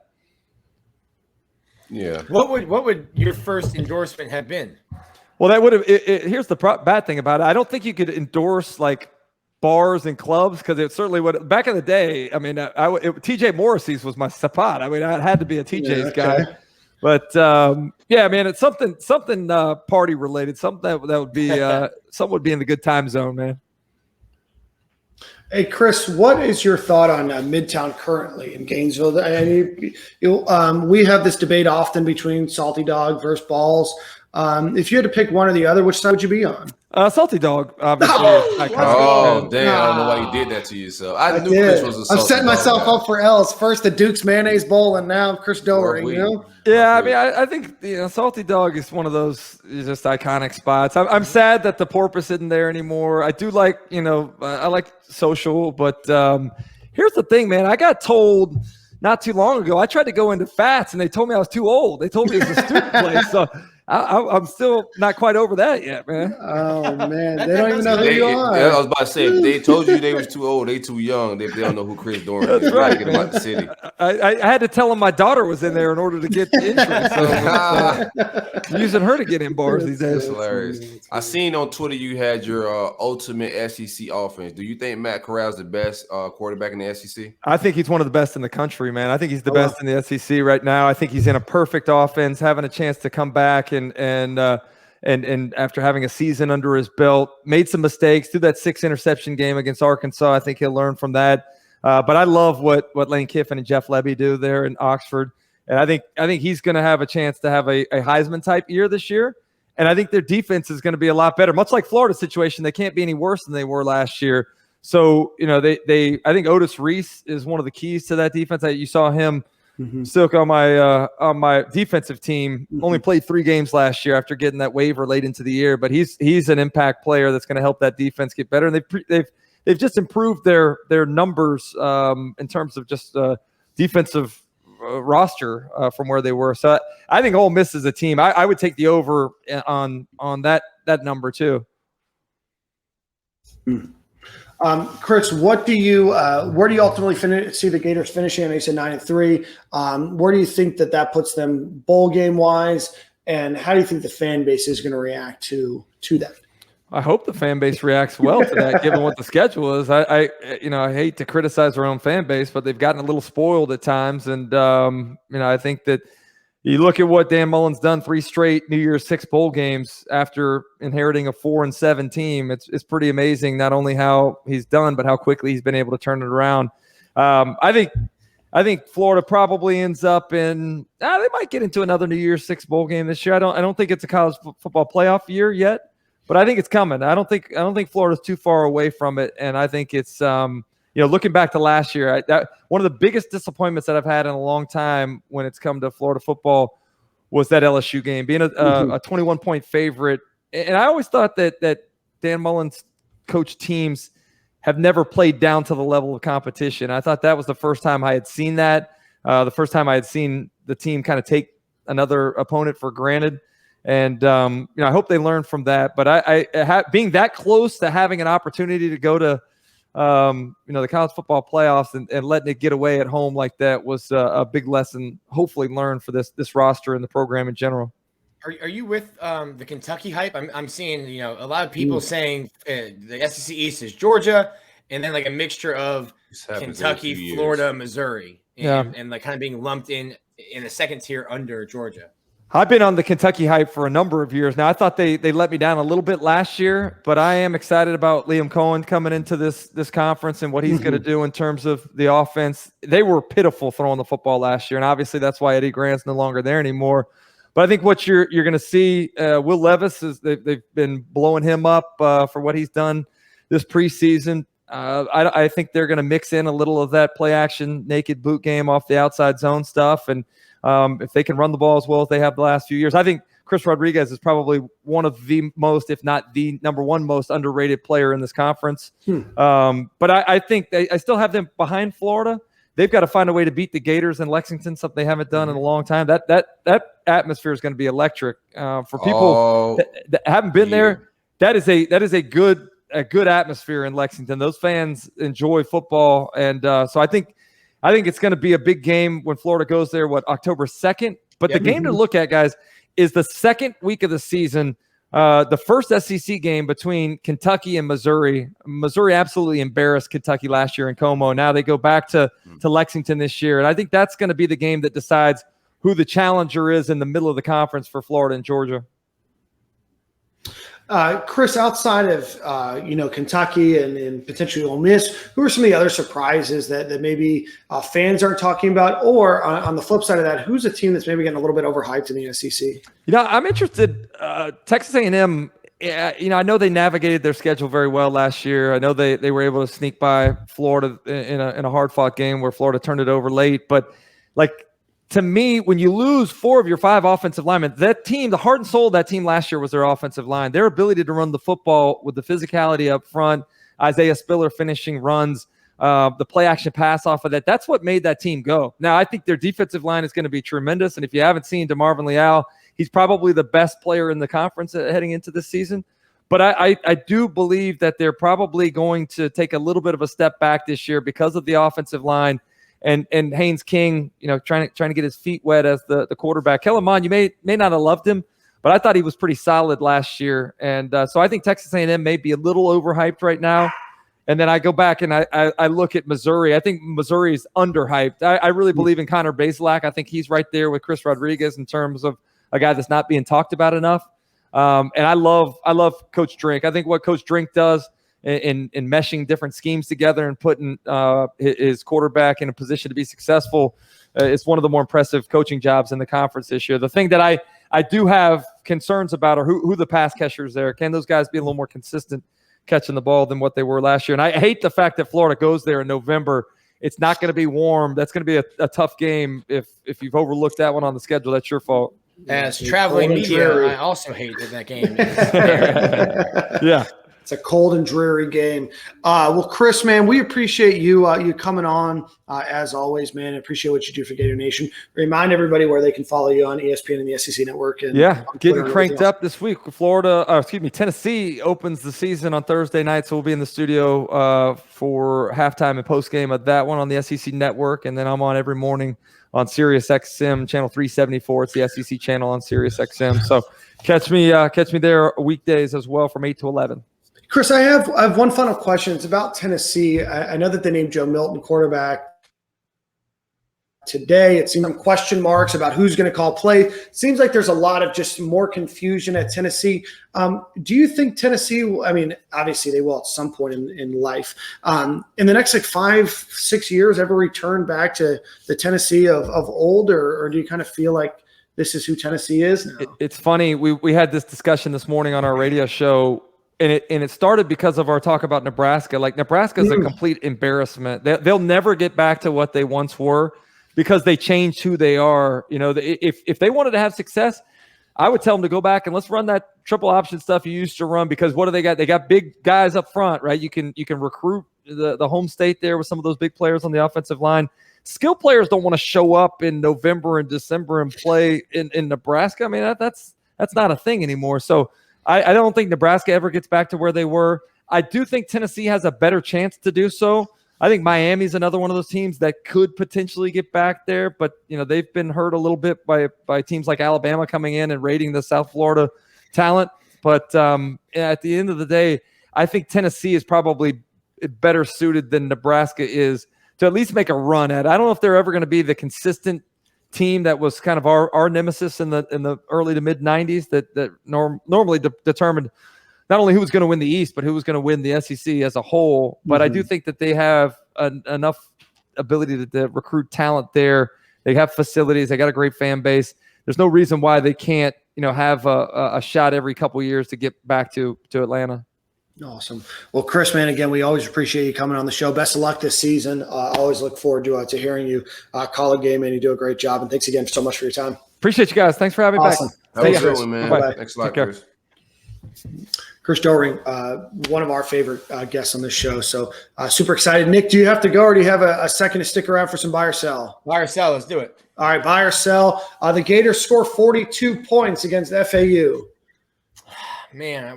This is putting you. Nick sold. So yeah, Nick. I Nick sold. I said high 30s. Decisions were made. Yeah, decisions were made. I think Dan has a list of 30 buy or sells, and he waits to see what I say, and then he just picks and chooses which one's capping. I just like to keep you on your toes, Nick. I myself and Silk bought that. We didn't think that one all the way through before we started doing our game predictions. In this game, does the defense get 3 or more takeaways? Buying it. I'm going to buy it as well. How do you guys think they come? 3 interceptions, a couple fumble recoveries? I'm going to go 2 fumbles and a pick. 2 fumbles and a pick. Give me 2 fumbles and 2 picks. I like 3 picks. Oh, man. And 2 fumbles. Dan is extending Todd Grantham before week 2. No, and this has nothing to do with Todd Grantham. I just don't think N'Kosi Perry's very good. And I don't think that Willie Taggart Jr. is any good either. So I think that he's going to have to throw. I think they're going to be down a lot. I think they're going to throw the ball, and it's going to be a field day out there. I think that FAU is a miserable program. Sorry, Silk, about the 5-6-1, but I think they're a miserable program and have a miserable offense. So they averaged, I think, 18 points last year playing in the crappy Conference USA or whatever they play in. So stadium's nice. Yeah. It's nice little party stadium. The talent's nice too, right? Good visuals. Beautiful visuals. Got a nice Brazilian community down there. All right, boys. This is going to be one to get the timeline all riled up. 20 snaps for Anthony Richardson. Well, real quick. Are we going to talk about Doran's take, or are we just going to end the show? Chris just came. Oh, yeah, here we go. Yeah. Chris just dropped a bomb on us. Right. He sure did. Out of nowhere, right? Bro, he's just killing my takes. Yeah. Not only did he say your take was bad, Nick, he was willing to say that he doesn't even think that Aaron Jones lasts a couple games as starter. Bro, I'm down bad. I'm not buying that, though. Are you buying it? I think Emery, from what I've been hearing, he's solidified the guy in practice. I don't know what type of games he's been playing, but I do think Chris is on to something about the vagueness. Nick has mentioned that on the show before. He's not coming right out and saying it. He keeps bringing AR up. So there's some smoke out there, I think, but I'm just not buying. Dan has the balls, the bench, an older guy. I was going to sell it. Now I'm buying it. 20 plus snaps for AR. I'm going to sell, and I'll tell you why. And I think that has to do with reps. I think it has to do with being able to get comfortable. That Alabama game is just around the corner. So I think that you see Emory Jones. Now, I reserve the right to amend that take if the Gators win, 70-10. Then sure, I think that Anthony Richardson's going to play substantially more. Absolutely not. You just pick both. Yeah, well, that's what I do, but I do it smartly, and I do it with fervor and intention rather than not thinking about what I'm saying. So no, but I think that Emory Jones gets the line. That gets 85% of the snaps there. So I'm going to sell that one for Ben for the record book. All right, guys, what game do you think the Gators have a better chance of winning, Alabama or Georgia? Georgia. That was a wild, reckless take. Yeah, Georgia. I don't know. That was a wild. I mean, take. I get Bryce Young playing his first he's not playing a real team week 1, so his first real game, first road SEC game. I get that, but like Silk said, Nicholas Saban has been doing this for a while. Yeah. No, And I'll take Nick Saban and his staff over Kirby and their staff. I mean, because I think beyond just the fact that Bryce Young is like relatively new. I mean, he was one of the highest rated quarterback recruits of all time. I mean, they've got 5-star galore on offensive line, wide receiver, running back. Like, yeah, they're replacing a lot of talent, and yeah, the Gators might be able to catch them off guard. They played him really well last year. It's a different team than last year. I think Alabama's good, but I really, really don't think Georgia's as good as everybody's hyping them up to be. I truly don't. No, I don't need. I think they have a lot of deficiencies at wide receiver and playmakers on the outside. They have to lean on their run game. I just don't see. I got to see a consistent offense, man. They keep talking about these last 4 games that JT did last year, like he was playing. Like, I haven't seen him in the heat of fire. I haven't seen him like their schedule is so front loaded. So like they played the easiest part of their schedule at the end of the year. It's like every year when Tennessee wins their last 3 games against like Vanderbilt and Kentucky, and they win the Duke's Mayo Bowl, and it's like, hey, Tennessee back, and then they play Alabama, and you're like, nope, never mind, they're not back. Lose to Alabama, lose to Florida. All right, this is the last question, and it is from one of our Patreons. So I want to give him a shout out. Our friend Whisk Gator. 71. He used to ask a lot of questions on Patreon as well. He said in the Spurrier area, it was highly unlikely that we lost to a team twice in the same season. I know it's been said that we have a good chance against Alabama in the regular season. Is it more likely that we win the first game and lose the second, or lose the first game and win the second? I wasn't prepared for this. No, I'll read it again. I think I know. I got okay. it. I got it. Yeah. I took advanced classes, Dan. I think it's more likely we win the first one. You catch Nick Saban later on in the season, they're just gonna be polished. Whatever mistakes they had to clean up, if they had some, it's gonna be cleaned up by SEC championship game. So I think it'd be more likely we win the first one and lose the second. So Nick, run that back by me again. Well, no, why you? Okay, fine. Yeah, he took one class. All right, yeah. My chemistry class was the bell rung. You just vibed, huh? No, chemistry. We did some cooking. It might have been a home ec class. Who knows? It was chemistry though. I got a chemistry grade. Chemistry. Were you talking about moles and stuff, or no? You don't remember that? No. We made spaghetti. Oh, that sounds like a great chemistry class. It sounds like a great St. Thomas class. Is this? They take care of our athletes at St. Thomas. It's like one of those programs, like you told me. Let's imagine. Allegedly, they take care of our athletes. It's just funny that Nick just throws out. It reminds everybody that he's an athlete. You know, Nick told me that some high school program had a PE magnet, and like they had my brother in tears. It's a PE magnet school. I took PE online. I think we talked about this on the show. That makes sense. Nick, so let's talk about this. I'll be in Gainesville. We'll stay with you on the Tennessee game. The internet has asked for a 40-yard dash between me and you, and I'm willing to do it. That's fine. I got to stretch these hammies out. Not trying to. All right, perfect. You've got trying to blow a hammy for. What's y'all running? Y'all put on tracksuits and shit. No, running loafers. Running loafers. You're running in Sperry's. By the way, I got my first pair of On Cloud shoes. Fantastic. Highly recommend them. Okay. All right. Well, so they don't sponsor this podcast, so we won't remind everybody. All right. So Nick, these Ultra Boosts. Question from Whiskater71, big fan of the show and on Patreon. So in the Spurrier era, it was unlikely that we lost to a team twice in the same season. I know it's been said that we have a good chance against Alabama in the regular season. Is it more likely that we win the first game and lose the second, or lose the first and win the second? Lose to Bama, beat Georgia. That is not what the question is. Yeah, that boy ain't changed classes. I'm telling you. No. Nick, now sit right there, Nick. That bell not for you, Nick. One teacher all day. Brother. I know it's been said that we have a good chance against Alabama in the regular season. The question is about Florida playing Alabama in Game 3 and then potentially playing them again in the SEC Championship. We talked about this pre-show.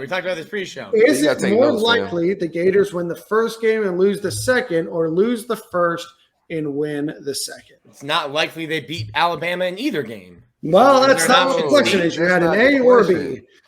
Sure. Nick just do what he wants to do. Lose one, win the second, but they're not beating Alabama. So I think it's more likely that they win the first game and lose the second, because I think the win. only way they get to the second is by winning the first. That's Dan the Mullen's thing 0-10 that you versus wanted, Nick Nick. Saban. Dan Mullen's 0-10 versus Nick Saban. He's had plenty of opportunities. Nick's 0-10 against reading comprehension. I'm ready to lie. We changing that this year. I'm not gonna lie, that was rough. We changed. I like where we're standing. And shout out to my man at Hilton on campus hotel over there. He pulled up on me and was giving a lot of Stadium and Gale love. He wasn't a big 3 listener like that. He worked at the Hilton, came over and kicked it while we was doing the Abate situation and Black. I can't even remember his name, but he said the next time we do call-ins, because he don't have social media, he said, bro, how y'all do that call-in thing? I don't have Twitter. I was like, I'll give you a text. Give me your number, bro. I'll text you next time we do calls, man. But yeah, he said, man, the city that's not on Twitter and the socials, they rocking with us, man. Heck yeah.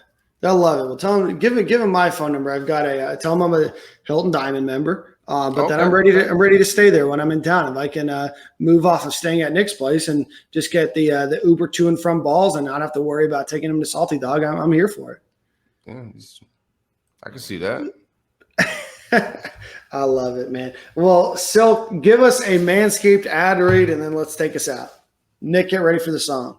I got it. Shout out to the great folks at Manscaped.com. The summer's winding down, fall's on the horizon. Well, Florida don't really respect the fall. I think we just got 2 summers, kind of, especially in South Florida. So you still need that ball deodorant, regardless of the months, man. It's still hot. It's blazing. I was out this weekend in Gainesville just getting ready. It felt like football season, but it also felt like my balls were sweating because I left my ball deodorant home, man. I was perspiring. How you said that? Perspiring. There you go. My peas be getting me. Use coupon code SG at checkout. What? Oh. I don't know if that's a Paul. What kind of? Use coupon code SG at checkout for 20% off and free shipping. And I lost the charger to my trimmer, Lawnmower 4.0. It's in my room somewhere. I took it on vacation. When I went out of town, I packed it in my suitcase, and I can't find it. And then ran my last battery out mid-shower, so I'm like half done. It's got a high top fade. Nick, you're on mute if you're trying to talk. Don't forget the pumpkin spice ball deal. Coming out just in time for fall. That is hilarious. Oh man. Promo code SG at checkout, manscaped.com. It's a box fade. Booster fade. I got a booster fade right now. Oh my gosh. I don't think Manscaped's paying us enough for the amount that goes into your Manscaped ad reads. I think they need to hire. Yeah. If Silk was still in college and an athlete, that would be the perfect NIL sponsorship. What do you guys think about that Kool-Aid, the kid at Bama? Bro, that's dope. They literally changed Twitter handles with him. Right. That's nuts. I don't know if that's still a thing, but they did at least for the day, like the day they announced it. Wait, what? I maybe I missed this. Oh, I think his nickname is like Kool-Aid. McKinstry, like yeah. You got a Kool-Aid smile. Mm-hmm. That's great branding, man. You got to nickname your kids right. That is a wild, yeah. Silk would have been like, he hate me in the XFL. He would have changed his last name to Manscaped, so he'd have it on his back for the NIL money. No, I'm not getting mayonnaise tats, or I'm not doing that on my back either, Nick. None of that's happening. What would be your NIL play right now, Nick? If you had to pick a brand, like what you picking? Whew, I mean, at the talent level that I was at as a Division III, no, I'm talking about player, you now. No, we're just talking about yeah. Oh, now? Keep the same rules in place. You can't be alcohol or liquor. It'd probably be Starbucks. Tobacco. I'd be on that. My lifestyle right now, especially with this season, it'd be something. Oh yeah, pumpkin spice latte season for Nick. I can see that. Yeah, it's big pumpkin spice vibes. I can see that. Dan? It's obviously Duke's Mayo. I mean, I feel like it's got to be for right now. No, but I'm going to go with my friends over at Duvin Design, making some high fashion Hawaiian. Love their products, great products. I actually sent them the tweet to let them know that I was being attacked for their clothing. Again, this is not a shirt that I created. Just let them know. They follow me on on Instagram. No response though. So so maybe it's not reciprocated, or maybe they couldn't come to my defense. Yeah, they don't get the joke at all. No, they just want your money. And to be honest, that shirt is it's better in person than in the picture. I'll tell you that much. That's a dope shirt, Miami man. Vice, yeah. It's a dope shirt. This is basically the Miami Heat uniform when they do that that Art Deco uniform incarnate. I look like the shirt you started the bender in. Speaking of benders, boys, tomorrow I head up to Tennessee. Heading up to my first music festival. I'm going up to Bonnaroo. Wow. There is a tropical depression, which let's just get this first. Thoughts and prayers to Louisiana, New Orleans, those that are in Mississippi and the Panhandle, and those that have been in the path of Hurricane Ida. Definitely just a tremendously terrible situation. So prayers to the folks that live there. It's a tropical depression. There's a high pressure system that's moving this storm like literally directly through the state of Tennessee. So shout out to well, I've been looking at it because I was supposed to drive up tomorrow. The way of the winds pressing. Bro, they literally just sent me an email saying, hey, like, part of this campground, because I'm camping for the first time since I was in 5th grade. They're like, part of this is going to be uninhabitable. So if you want to refund your ticket. So here I am, like already a little like questioning, should I be going or not? But, I'm going to make it up there. I'm going to make it up to Tennessee. I come back on Labor Day, in time to record this show. Don't worry, I'll watch the Gator game before then. But then I fly back up to Nashville, Tennessee. So Nashville Gators holler at me. And I'll be back at the Ryman Auditorium on Saturday night. But we got Bender vibes Thursday night, all day Friday, all day Saturday, Nice little setup. Yeah, nice little setup. Gotta find Dan an AA meeting when he gets back into town. So the Music City Gator Club, holler at me if you guys got anything going on for the Florida USF game. Of course, the one time that the Gators play in Tampa, that's not a bowl game, is of course the weekend that I already had plans. But I'm the show goes on. Tampa. I know I'm reading the Rona streets. Mm-hmm. Reading the road. So I think I'm pulling up. I haven't vaxxed that ass up, so I don't know if I want to pull up out there yet without my vax. I don't know where I'm going at it with that. So, but I do want to catch a game in Tampa, man. My man Ryan hit me up, said they're gonna be out there vibing, so I might try to pull up. My NIL. You be careful about Ryan. He never know what you might take and end up in a situation you didn't know what you end into. Yeah, he wears shirts like you, bro. I know how you get down. y'all shop together. If we're getting it now, I'm gonna go Beijing, bro. You know what I'm saying? Gotta black that thing up, get the beard right. Go Beijing. And I might get the hair, or I might get a hair implant. Oh, I need to Miami if he could do like a hairline. If I can get the Tory Lanez or the LeBron surgery, I get something like that. I'm just looking advertise for a non-balding in my early 30s vibe, I could probably get like the Just for Men touch a Greg. I could probably get that sponsorship. If I ain't care about my hairline being pushed back like you did, like we got the same hairline. I just look righteous. I was just like, I'm just gonna shave it off, bro. It looks so crazy. Last Tuesday is Duke's Mayonnaise Bowl, and today it's somebody that I consider a good friend, So just goes, Dan, I'm bald because my hair looks like yours. Oh my God. Hey man, it's all I love, man. You still my guy. I'm gonna go cry. I told you the shirt was fly though. I was only complimented the shirt. God, those two don't even out. Those two Jeez Louise. I know. Oh my God. Man is getting bodied. Yeah. Hey, this has been a good show, man. He burns the entire city down, but he plants one crop of corn. Be like, hey, you can still eat. You know what I mean? But you my boy. You slander. Like I do that to all my friends. I said a good joke, but you my boy though. Yeah, that's all that matters. That's all that matters. This hairline doesn't matter if I can go suck my boy. Dan's like, yeah, you're my boy too. So oh my gosh. You're wild. All right, well, I got song of the week. This is a crazy show. You guys are nuts. I got song of the week. It's only right. Game week. We're going Tom Petty. Won't back down. Let's go. Song to lead us into the first game this season. If you ain't been in the Ben Hill fourth quarter and they playing Tom Petty, you ain't lived life yet, brother. That's for sure. Feel me? Hey, Silk, before we leave, I've got a long car ride ahead of me over the next couple of days. Should I listen to the new Kanye album or not? Man, big Kanye fan. I'm gonna tell you, don't waste your time, man. Bro, I got bamboozled into a gospel album or something, man. my take on music is easy. Is it a banger? Yes or no? If it is, I'm listening to it. I felt like I was in church. I felt like I was back at St. Gregory Catholic Church in Plantation, Florida. Turned it off. I listened to it all the way through. I think the production is amazing. I like the production and the beats and a lot of things he's doing, but it's just too preachy, too gospel-y. Like he sounds like a gospel rapper. I'm not nothing against that lane, but I don't really listen to it.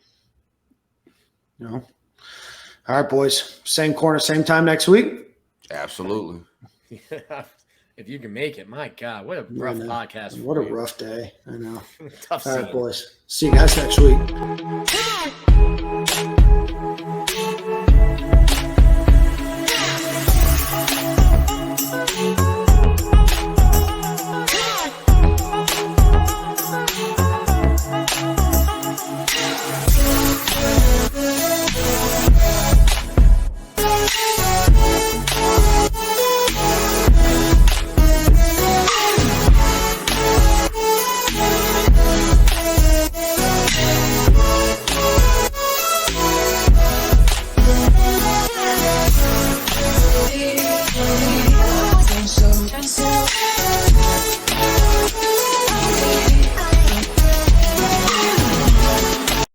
I can't think.